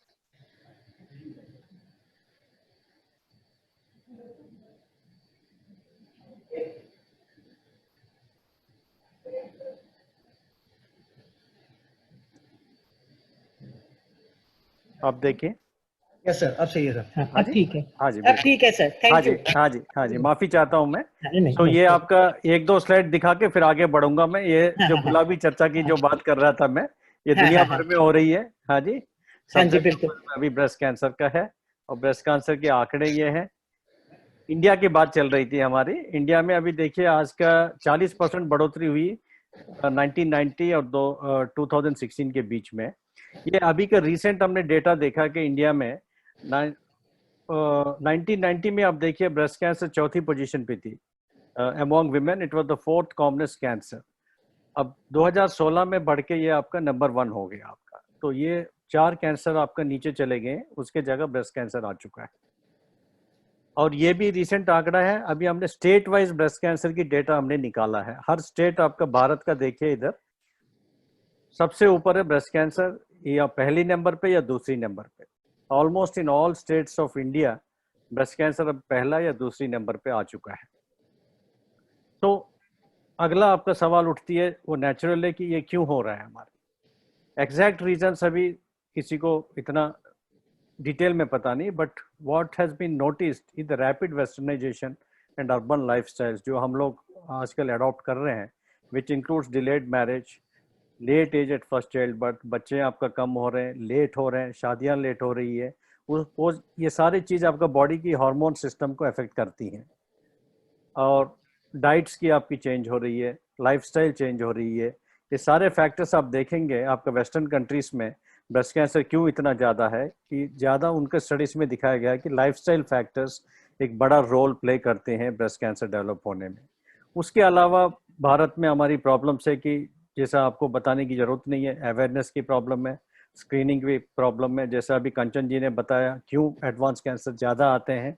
तो ये सारे कारण हैं, तो इनको हमें कैसा हमें आगे जाके सुलझा है, तो उसी में आपका स्क्रीनिंग एंड प्रिवेंशन की रोल बहुत बहुत महत्व होती है। तो रिस्क फैक्टर्स क्या है, क्या क्या रिस्क फैक्टर्स है एक स्त्री को आपको ब्रेस्ट कैंसर होने में कारण जो आपका करते हैं। कुछ आपका रिस्क फैक्टर्स है जो आपके हाथ में है नहीं है, उसके बारे में आप कुछ नहीं कर सकते, ठीक है। एक तो होती है आपका फीमेल सेक्स, आपको पैदा होना है कि एज ए वुमेन, वो आपके हाथ में चेंज नहीं कर सकते। मेंस्ट्रुअल फैक्टर्स भी आपके हाथ में नहीं, आप कंट्रोल नहीं कर सकते। Menarche, menopause, family history, genetic changes, कुछ आपका कोई जीन में प्रॉब्लम है, ये सब चीज़ आपके हाथ में है नहीं है, बट ये सब रिस्क फैक्टर्स आपको पता होना चाहिए क्या क्या चीज़ें ये सबसे हो सकती है। अब हम ध्यान देते हैं जो रिस्क फैक्टर्स जो आपके हाथ में है, जो आप कंट्रोल कर सकते हैं, जिससे आप कैंसर की इंसिडेंस कम कर सकते हैं, कैंसर होने से आप रोक सकते हैं। ये फैक्टर्स होती है आपका रिप्रोडक्टिव फैक्टर्स, जो बोलते हैं शादी थोड़ा जल्दी करें, पहला बच्चा भी थोड़ा 30 साल से पहले हो जाए आपका, तो बॉडी के हार्मोन चेंजेस अलग से होते हैं। और ब्रेस्ट फीडिंग करते रहें, ओबिसिटी अवॉइड करें, वजन बढ़ना आजकल आपका बड़े शहरों में देख रहे हैं, जिस तरह की junk food, refined food, high calorie food, इस टाइप की खाना, आपका ट्रेडिशनल इंडियन खाना बहुत अच्छी है। अब धीरे धीरे आप देखिए कोई भी मॉल में जाएंगे, कोई भी शॉपिंग सेंटर जाएंगे, आजकल जो वेस्टर्न डाइट आ रहा है ये सब आपको इन्फ्लुएंस कर रहा है, जैसे बॉडी की आपका ओबिसिटी बढ़ रही है, और ओबिसिटी से आपका ब्रेस्ट कैंसर रिस्क बढ़ जाती है। जेनेटिक्स की बात करते हैं, दो पॉइंट्स आजकल काफ़ी ज़्यादा जेनेटिक टेस्टिंग होती है। कोई भी आपका कोई ब्रेस्ट कैंसर पेशेंट आती है, कोई भी अच्छा हॉस्पिटल जाती है, जरूर डॉक्टर ये विषय उसके ऊपर चर्चा चलती है कि जेनेटिक टेस्टिंग करना है नहीं करना है। सो इसमें बेसिकली आपका जनता के लिए यही बोलूँगा, जेनेटिक टेस्टिंग ये होती है कि आपका 5 से 10% ब्रेस्ट कैंसर जीन्स जो आपकी बॉडी में बोलते हैं, जो आपका जीन्स होते हैं, जिसके वजह से आपका कैरेक्टरिस्टिक्स है, आपका बॉडी का टाइप है, क्या क्या बीमारी होती है, ये सारी चीज़, ये कोर्स आपका फैमिली में चलती है, आपका माँ बाप से, आपका पेरेंट्स से आपका बॉडी में आती है। इस जीन्स में अगर कोई भी अगर प्रॉब्लम थोड़ा सा आपका देखेंगे, ये नीला वाला पिक्चर में एक भी थोड़ा सा अगर गलत हुई है आपका कोड में, उसमें आपका रिस्क बढ़ जाती है कि कैंसर होने तक। सो 5 से 10% ब्रेस्ट कैंसर जीन म्यूटेशंस की वजह से होती हैं। और जो कॉमन आपका याद रखिए, 2 जीन्स याद रखना पड़ेगा, BRCA1, BRCA2। ये जीन म्यूटेशंस अगर किसी की ब्लड टेस्ट में या सलेवा टेस्ट में आती है, आपको सतर्क रहना पड़ेगा, क्योंकि ये वाले से आपका ब्रेस्ट कैंसर होने का चांस 70 से 80% है। आपका अगर ये ब्लड टेस्ट में पता चल गया आज के दिन आपका कोई ब्रेस्ट कैंसर नहीं है, लेकिन आपका ब्लड टेस्ट में ये टेस्ट पॉजिटिव आया, तो 70 से 80% चांस है कि आगे जाके आपको ब्रेस्ट कैंसर हो जाएगा। ये एक आपका एडवांसमेंट है, आजकल हम पहले से बता सकते हैं कि आपको 5 साल के बाद ब्रेस्ट कैंसर हो सकती है। सो ये शक कब करते हैं कि जेनेटिक ब्रेस्ट कैंसर है या नहीं है, कब आती है शक? नॉर्मली ये होती है कि किसी भी अगर लेडी को अगर ब्रेस्ट कैंसर बहुत कम उम्र में हो रहा है, 30 या 40 साल में, ठीक है, और जब दोनों साइड की ब्रेस्ट कैंसर हो रही है, या एक फैमिली में आप देखेंगे, हम नॉर्मली देखिए हर डॉक्टर पूछता है आपका फैमिली में और किसी को ब्रेस्ट कैंसर है क्या, या ओवेरियन कैंसर है क्या। अगर आपका हिस्ट्री में है, 1 या 2 सदस्य को हुआ है कैंसर, तब आपको सस्पेक्ट करना चाहिए कि कोई ये फैमिलियल प्रॉब्लम हो सकती है, जेनेटिक प्रॉब्लम हो सकती है। जेनेटिक टेस्टिंग के बारे में कुछ चीज़ें बताना चाहता हूँ। आजकल ये हर जगह आपका पब्लिसिटी हो रहा है, लैब्स आपको ऑफर कर रही हैं, डॉक्टर भी बोल रहे हैं, लेकिन आपको कुछ चीज़ें आपको पता होना चाहिए। जेनेटिक टेस्टिंग कब कराना चाहिए, क्यों कराना चाहिए, फायदा क्या है, नुकसान क्या है। अवेलेबल आजकल इंडिया में आराम से मिल रहा है, बहुत सारे नॉर्मल लैब्स आपको जेनेटिक टेस्टिंग करने के लिए तैयार हैं। लेकिन ये टेस्ट करने से पहले आप जरूर डॉक्टर से मिलके इसकी फ़ायदा नुकसान सब पता होना चाहिए। ये आम टेस्ट जैसा नहीं है कि कोई आपका हीमोग्लोबिन करा रहे हैं या किडनी फंक्शन करा रहे हैं, ऐसा चल के अपने आप मत कराइए, क्योंकि ये इनका काफ़ी सारे चीज़ आपको समझना पड़ेगा टेस्टिंग करने से पहले। ये टेस्ट होती है आपका, या मुंह से थोड़ा सलेवा लेते हैं या ब्लड टेस्ट लेके करा सकता है। कॉस्ट आजकल बहुत कम हो गया, 15,000 से 30,000 तक आपका ये टेस्ट आपका मिल जाती है जेनेटिक टेस्टिंग। 4 से 6 हफ्ते में आपका टेस्ट की रिपोर्ट भी आ जाती है। इसके बारे में क्या है कि अगर जेनेटिक टेस्ट आपको इतना ही बताती है कि आपका म्यूटेशन पॉजिटिव है कि नहीं, जीन में प्रॉब्लम है कि नहीं, उतना ही बताती है। ये नहीं बताएगी कि आपका कैंसर है या नहीं है, या कैंसर होगा या नहीं होगा, ये टेस्ट नहीं बताती है। ये इतना ही बताएगी कि आपका जीन में म्यूटेशन है। इसमें अब ध्यान से करना पड़ेगा जब जरूरी है, समझना चाहिए, क्योंकि इंडिया में अभी भी सोच इतना हुई नहीं है कि इस टाइप की टेस्ट हम एक्सेप्ट करें। काफ़ी फैमिली में डरते हैं कि हमारा ब्लड टेस्ट में पॉजिटिव आ गया तो हमारी लड़कियों की शादी कैसी होगी, सोसाइटी में हम लोग को लोग कैसा देखेंगे, क्योंकि इन फैमिली में कैंसर्स होती है। तो ये सब शंका आपका माइंड में आता है, तो ये सब समझना चाहिए। लेकिन इस टाइप का हमें ओपन माइंड से जाना चाहिए कि इसका फ़ायदा क्या है। तो ये पता होने से आपका कैंसर आप रोक सकते हैं, होने से पहले रोक सकते हैं, उसको हम बोलते हैं प्रिवेंशन। ठीक है, इसके लिए 3 तरीका है। ये आपका चेकअप अच्छा सा होता रहेगा क्योंकि जल्दी पकड़ में आ जाए। दूसरी चीज़ है, हम आजकल प्रोफिलैक्टिक सर्जरी जो बोलते हैं उसको, आपका कैंसर होने से पहले ही आपका ऑपरेशन किया जाता है। आपका एंजेलिना जोली का फोटो इसलिए दिखाया मैंने, तो उन्होंने कैंसर डेवलप होने से पहले ही ऑपरेशन करा लिया कि होने से रोक सके। ये एक ऑप्शन है, आजकल हम एम्स में इसको ऑफर कर रहे हैं। तो सही मरीज अगर आता है तो ये एक ऑप्शन है आपके पास। और कुछ केसेस में हम कुछ दवाई यूज करते हैं कि कैंसर डेवलप नहीं हुई। तो प्रिवेंशन की बात है हमारे पास। मोटे मोटे तौर पे प्रिवेंशन मतलब क्या है कि आपको होने से रोकना। सबको पता है कि कैंसर हो सकता है, कैंसर अगर रोक सकते हैं तो क्या क्या साधन है आपके पास आज के दिन में, क्योंकि हमेशा prevention is better than cure. Prevent कर सकते हैं कि ये सब इलाज कराने की जरूरत नहीं है, इतना परेशानी के थ्रू जाने की जरूरत नहीं है।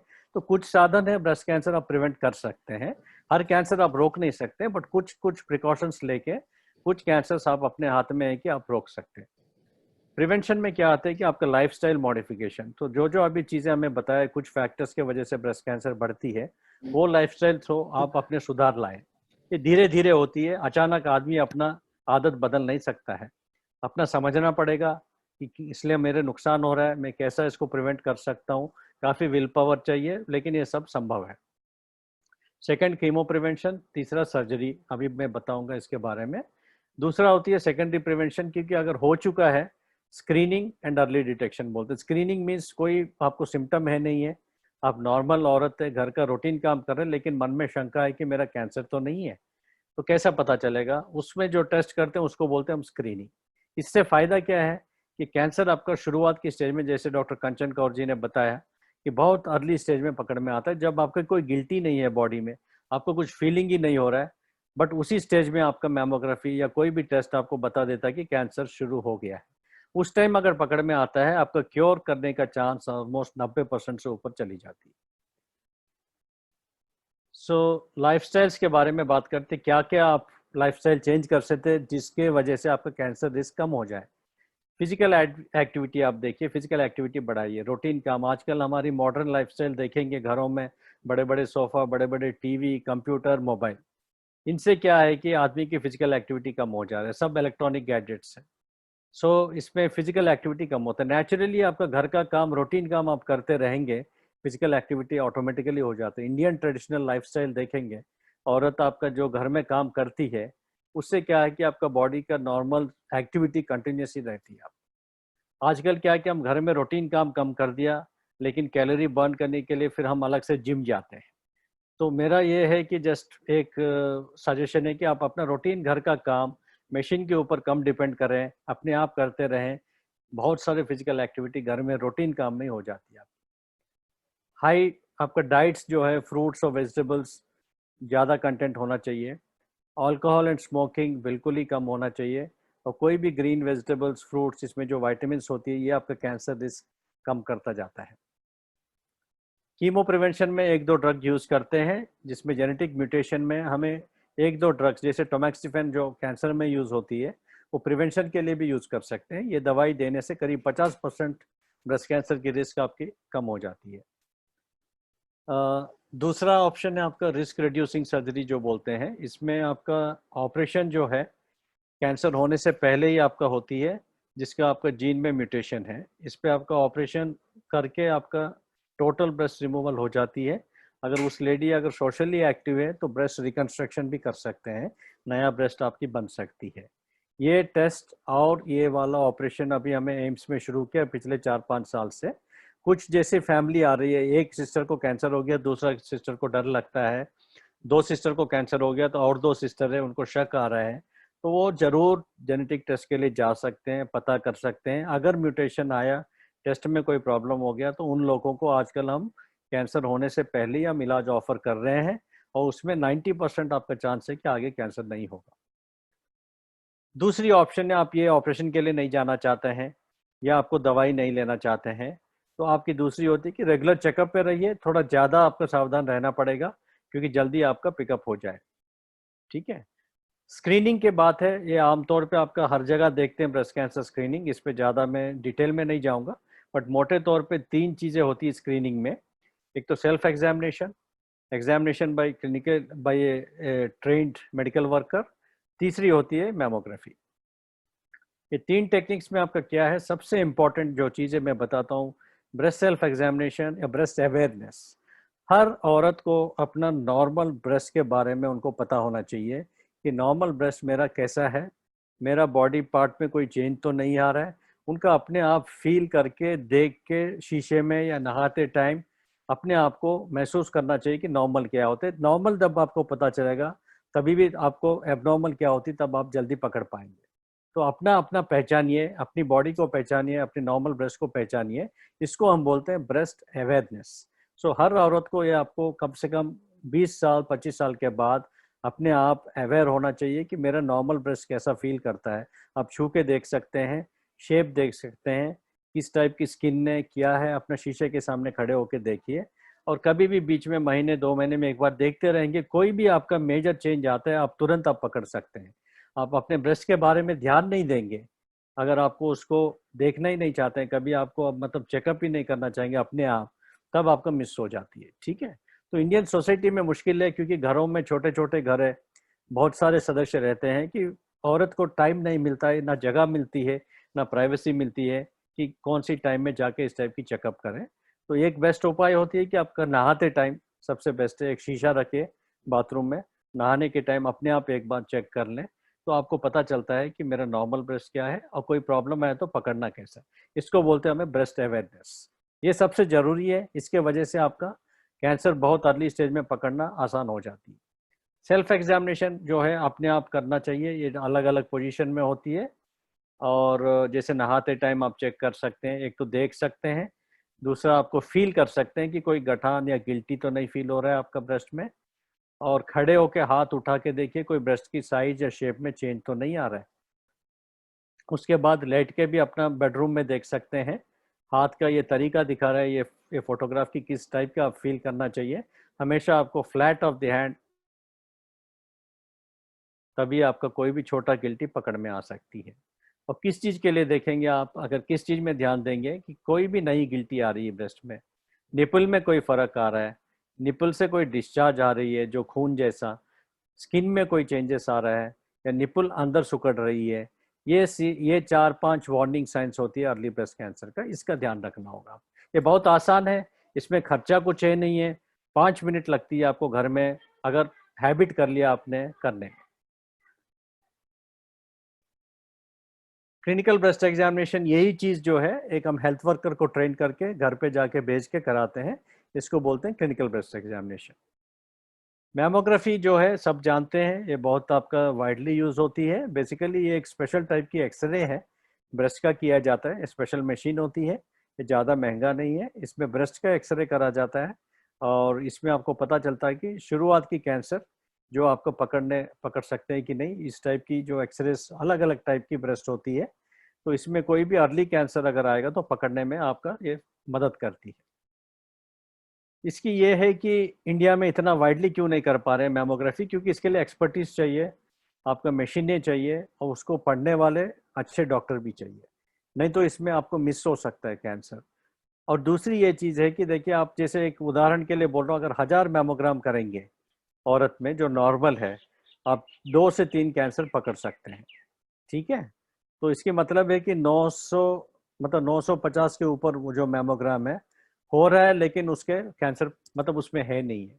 तो स्क्रीनिंग में ये है कि आपके पास बहुत सारे रिसोर्सेज चाहिए, पैसा चाहिए, सब औरत को आपको मैमोग्राफी करना है। वो हमारे इंडिया में संभावना नहीं है, क्योंकि हमारी पॉपुलेशन इतनी है और इतनी मशीनें नहीं है, ना इतने डॉक्टर है आपको बताने के लिए। इसलिए हमें स्क्रीनिंग मैमोग्राफी तभी बोलते हैं जब किसी को हाई रिस्क है, फैमिली में प्रॉब्लम है, या कोई गायनी चेकअप के लिए जा रहे हैं, तब आप करा सकते हैं। और मैमोग्राफी का ये है कि इस पे भी कभी कभी छोटा कैंसर मिस हो सकता है। और नुकसान क्या है, कभी कभी कैंसर नहीं है बट कुछ चीज़ें आपको कैंसर जैसा दिखती है, तो आपका टेंशन बढ़ जाता है, एंग्जाइटी बढ़ जाता है, डॉक्टर बोलते हैं कि इसमें कुछ लग रहा है, शक है, तो फिर बायोप्सी के लिए जाना पड़ता है, फिर फाइनली पता चलता है वो कैंसर नहीं है। तो ये छोटे बहुत नुकसान है कि आपका कभी कभी आपका स्ट्रेस बढ़ती है, ज़्यादा टेस्ट कराना पड़ता है, बट ओवरऑल मैमोग्राफी अच्छी चीज़ है। जहाँ जहाँ आपका मौका है, जब भी शक है, आप ये टेस्ट करा सकते हैं। तो ये टॉक ख़त्म करने से पहले लास्ट स्लाइड मेरा यही है, ये प्रिवेंशन और स्क्रीनिंग के बारे में मैं यही बताना चाहूँगा। ग्लोबल आप देखेंगे breast cancer now commonest cancer हो चुका है, इंडिया में भी अभी नंबर 1 पे आ चुका है इसमें। लेकिन डरने वाली बात नहीं है, ये सबको मिलके लड़ना है। अभी ये सिर्फ डॉक्टर्स का काम नहीं है, सोसाइटी है, सोसाइटी से NGOs जैसा आप जैसा लोग इतना महत्वपूर्ण काम कर रहे हैं, ये सबका आपका स्टेक होल्डर्स है इसमें। ब्रेस्ट कैंसर फाइट करना है, it is not a medical problem, it is a social problem, it is a public health problem. So ये सब मिलके आप अगर करेंगे, इसके चांसेस बहुत अच्छा है रोकने के लिए, प्रिवेंट करने के लिए, अच्छा इलाज करने के लिए। कोई भी कैंसर ऐसा नहीं कि जितनी साधन आपको ब्रेस्ट कैंसर में है इलाज करने के लिए, बाकी कैंसर्स में इतना नहीं है। ये एक अच्छी चीज़ है, ठीक है। तो जो अपने हाथ में जो है वो चीज़ आप जरूर शुरू करिए। लाइफस्टाइल चेंज करना है, ब्रेस्ट अवेयरनेस है, वो जरूर आप सीखिए कि मेरा ब्रेस्ट कैसा है, जल्दी मैं पकड़ पाऊँ अपने आप। और दूसरा है स्क्रीनिंग, जब भी जरूरत पड़ेगा डॉक्टर के पास जाइए, लेट नहीं करिए। कंचन जी भी अभी आपको ये सब बताए थे। इसके साथ मैं अपना टॉक खत्म करता हूँ। धन्यवाद, नमस्कार। नमस्कार, थैंक यू, धन्यवाद आपका। बहुत अच्छी आपने इंफॉर्मेशन हमको दी। Thank you. हाँ जी, आज मैं एक बहुत पेशेंट को एक पेश करना चाहती थी, वो भी डॉक्टर देव के ही पेशेंट है अगर मैं गलत नहीं हूँ। मिस्टर रियाजुद्दीन, शायद उनका असली नाम मिस्टर रियाज सलमानी है, सऊदी अरेबिया में है। उन्होंने शायद शुरू में इलाज सऊदी अरेबिया में कराया, फिर फाइनली सारा ट्रीटमेंट IRCH में कराया, और वहीं मेरी उनसे मुलाकात हुई थी। और उनको मैं इसलिए बुलाना चाहती थी कि आप ये जाने कि पुरुष भी ब्रेस्ट कैंसर से अछूते नहीं हैं, पुरुषों को भी हो सकता है। लेकिन रियाजुद्दीन जी ने बहुत बहादुरी से इसका मुकाबला किया, परिवार का पूरा साथ दिया मिला, और अब वो ठीक ठाक हैं और वो सऊदी अरेबिया में रहते हैं। और हमारे अगले स्पीकर हैं मिस्टर प्रतीक टंडन।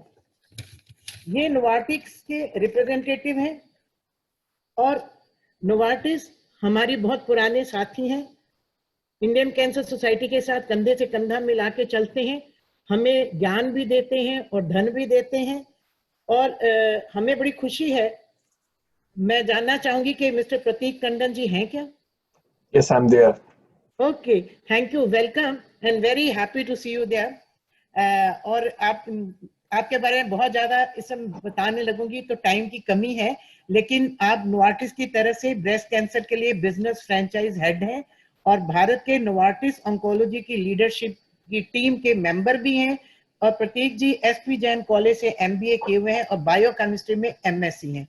तो डॉक्टर प्रतीक जो है ये international scenario of advance breast cancer के बारे में बताएंगे, क्योंकि और नोवार्टिस के लिए और टंडन जी के लिए मैं कहना चाहूंगी कि तकलीफों में सफर आसान होता है जब नोवार्टिस जैसे लोगों का हमारे साथ मिलना होता है। धन्यवाद। Over to mister Prateek Tandon. Thank you. Thank you. At the outset, I would like to congratulate ICS team to convene this unique platform to discuss issues related to breast health overall. I'll say I work for breast cancer at Novartis, as you said, and would like to put forward some facts regarding breast cancer in India and abroad. I mean, doctors have already spoken and they have given you some facts, but then this is the biggest cancer in India today. 27% of all the cancers which are detected is breast cancer. And this has a very high mortality. I mean, mortality is around 12 to 15% in 2018. As Dr. Kanchan was also sharing, you know, that most of the women today are detected at very late stage. They're detected at stage 3 or stage 4 in India. And you know, that's approximately 50% of women which are detected at that stage. And at that stage, it becomes tough or difficult for survival. And that's why if we look at currently in India, 60% of the women have survival post detection of cancer, which is very different from US, where it's approximately 90% survival post cancer. It's, as I said, it's one of the most common cancers in India. And today we are seeing that from 30-year onwards, you know, a woman is at considerable risk for breast cancer. You know, and incidence peaks up at the age of 50 to 64. So it is highly important that we keep on doing self-breast examination and do mammography if possible and get the detection done early. Urban areas suffer a little bit more in India. We have 1 in 22 women who suffers from breast cancer at urban area, while in the rural groups, it's around 1 in 60. So it's a little bit better in rural areas. Cities like Bombay, Delhi, Bangalore, Kolkata, Chennai, Ahmedabad. In these places, if we look at women cancers, 25 to 30% cancers are only breast cancer, you know, and most of the women are getting detected between 25 to 50 years of age, which is far early versus best. So if, you know, doctors, Dr. Kanchan also talked about it, and, you know, I will also share that the biggest strength for us is that it's easy to detect early through self-breast examination, and early diagnosis and awareness will be the topmost priority for us, all the people who are engaged in war against cancer. If detected early, this has a very effective, you know, treatment options. This is possible to cure a person if detected quite early. The most important, I'll say, thing is to mainstream early diagnosis and awareness into our all existing healthcare initiatives, involve ASHA workers, ANM workers, train them so that they can go and educate our, you know, women today about self-breast examination. This can not only, this will reduce mortality as well as will improve, you know, referral to the tertiary care center for quick detection as well as treatment. Having said that, you know, this is extremely important for me to not take away hope from women which are getting detected late. Late detection is not a death sentence today. In last couple of decades, companies like Novartis and other innovative companies have developed many targeted treatments which have helped women significantly improve their overall survival. The patients who are suffering from metastatic breast cancer also can live long today with the advent of new therapies. So having said that, I'll say there is a lot of opportunity for collaboration between companies, government, NGOs, and, you know, different societies to use the existing reach of healthcare programs and touch the lives of women and save them early. By this, I'll say thanks a lot, ICS team and all the people who have joined today to hear me. This is a wonderful initiative, and we should continue doing such initiatives. Thank you.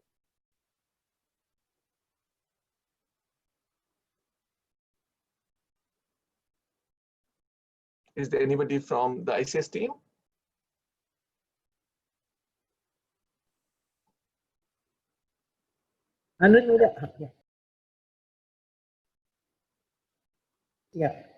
Yeah. Thank you. Thank you so much, Mr. Pratik Tandon. And I'm very happy to tell all of you that Indian Cancer Society does this job. We have got a project in Vrindavan where we go from village to village and we involve the ASHA workers, the GRCs over there, the Sarpanch over there, and head of the healthcare system over there, to create awareness among the people of those villages. And this is at the beginning stage. Because of COVID, it has stopped for the time being.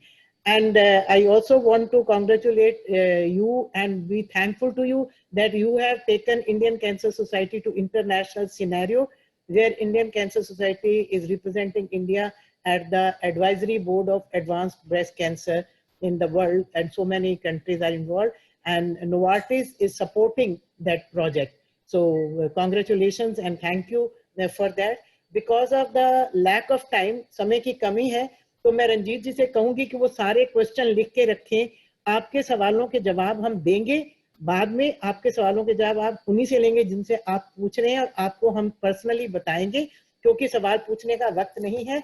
तो मैं रुपिंदर जी को invite करूंगी, क्योंकि जो हमारे साथी यहाँ पर आए हैं, जो हमारे स्पीकर्स हैं, जो हमारे डोनर्स हैं, उनके बिना हमारा ये वर्चुअल सेमिनार बिल्कुल ठीक नहीं होता। और रुपिंदर जी धन्यवाद करें, उससे पहले एक बार फिर मैं आपको याद दिलाऊंगी कि आप दिल खोलकर दान करें। हमारी जो आपके बैंक डिटेल्स, मैं समझती हूँ आपने स्नैपशॉट लिया होगा, नहीं तो आप हमसे डिटेल बैंक की लेके दिल खोल के दान करें, ताकि इंडियन कैंसर सोसाइटी ज्यादा से ज्यादा लोगों की मदद कर सके। सब लोगों की मदद करने के लिए आप लोगों की कोई तन से मदद करता है, कोई धन से, कोई मन से। आप सबका मन है यहाँ पर, तो कुछ लोग समय दे सकते हैं, कुछ लोग पैसा दे सकते हैं। तो जो लोग पैसा दे सकते हैं, प्लीज आप दिल खोल के दान करें, ताकि हम अपने मरीजों की मदद करें। और हम धन्यवाद है हमारे जो डोनर्स हैं, DLF, सिप्ला, नोवार्टिस, डॉक्टर लाल स्पैथ, डॉक्टर रेड्डीज, ऑन्क्वेस्ट, जिन्होंने हमें बहुत सपोर्ट किया और हमेशा से कर रहे हैं, आज पहली बार नहीं है, हर साल और हर बार हमारे मदद करते हैं। इसके साथ ही मैं मैडम रुपिंदर कौर जी को इनवाइट करूंगी कि वो लोगों का धन्यवाद करें जो किसी भी रूप में हमारी मदद करते हैं। Over to Rupinder Kaur ji.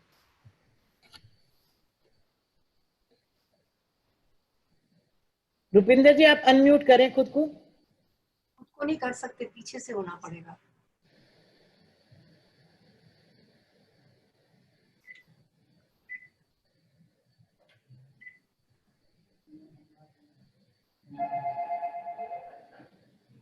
Rupinder ma'am, आप अपने आप को अनम्यूट कर लीजिए।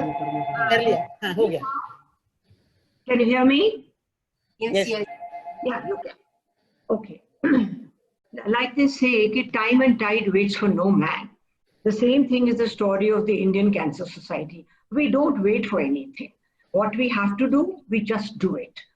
And we go ahead with all our work, and nothing has stopped the Indian Cancer Society from doing its work, even in these very, very difficult times.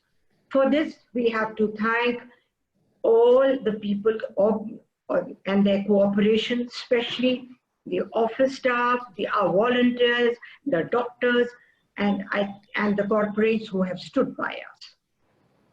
It is a great privilege for me to thank all the people who have been here today.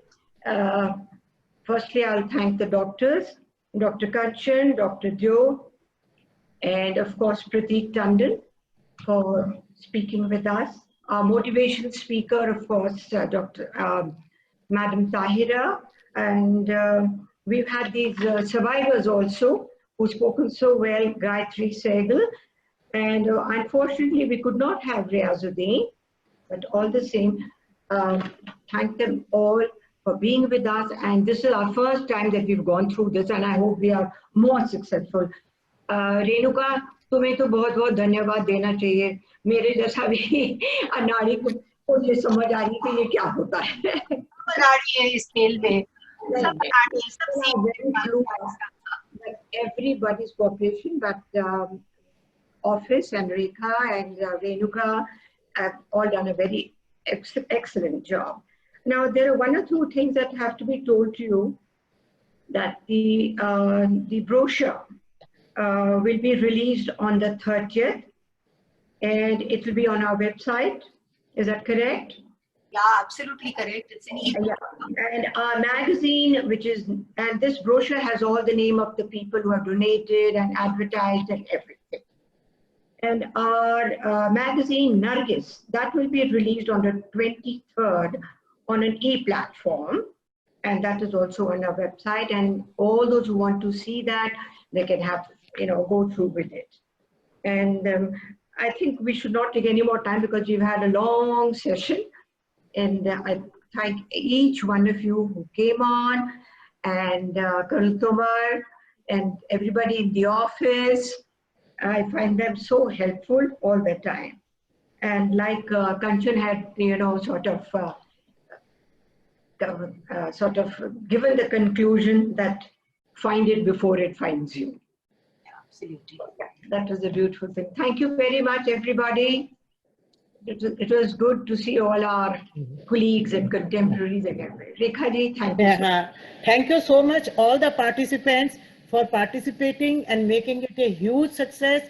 More than 400 people came and went in between and all that. And it is happy, not because it is grand success, because so many people will take our message ahead in their own people. So it will, our knowledge, our information will be multiplied, and more people will be aware, and hope we will be able to win over breast cancer. So our Gulabi Charcha, the spectrum of breast cancer, stands to fight breast cancer. Thank you so much for joining us. Thank you. All the Gulabi ladies. Just before we conclude, I would just like to say one word on the team that has been working for this webinar. Yeah. There is the communication team that has been sending out all the messages. All have developed it, and it's all thanks to two sessions that they had, that we all had with the digital marketing team, which was able to instill in them how to contact, how to spread the message, and they have worked tirelessly. They worked on the doctors, as you must have seen, the COVID warriors who were portrayed, the survivors who were portrayed, Tahira Keshav's video which was made, and also Rekha, who kept giving her tips in between, plus the other healthy tips that kept coming in from the team together. So a hearty congratulations to the team, and I hope they will be motivated enough now to work for the next two webinars that are coming up on Wednesday, which is Swachh Vayu and Swasth Jeevan, dealing with the head, neck and the oral cancers and lung cancer and the pollutants of tobacco and environment, which contribute greatly to it.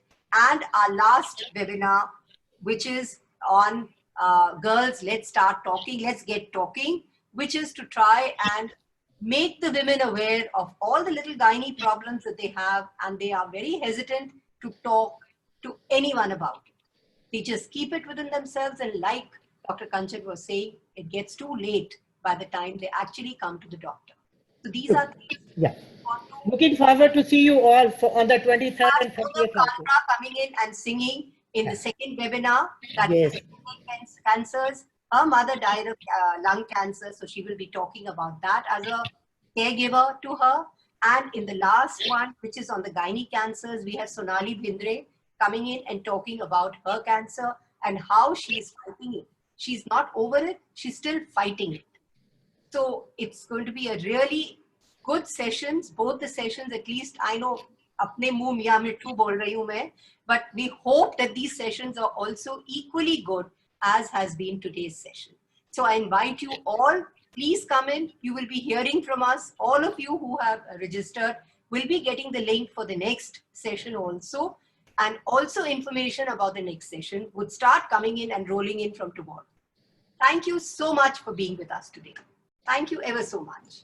Thank you to all the speakers, Dr. Jo, Dr. Kanchan, Communication, Colonel Tomar, who has been handling all this. Yeah. I know. Anuj, Bhagwan Das and the office team. Bhagwan Das, Anuj, yes. And Priya Parmar is the one with Swati and Priya Tiwari in putting the whole thing together as the communication team. I hope I'm not left out anyone. All of the rest of the other staff also that's there, seeing that everything is put in place at the right time and at the right Thank you.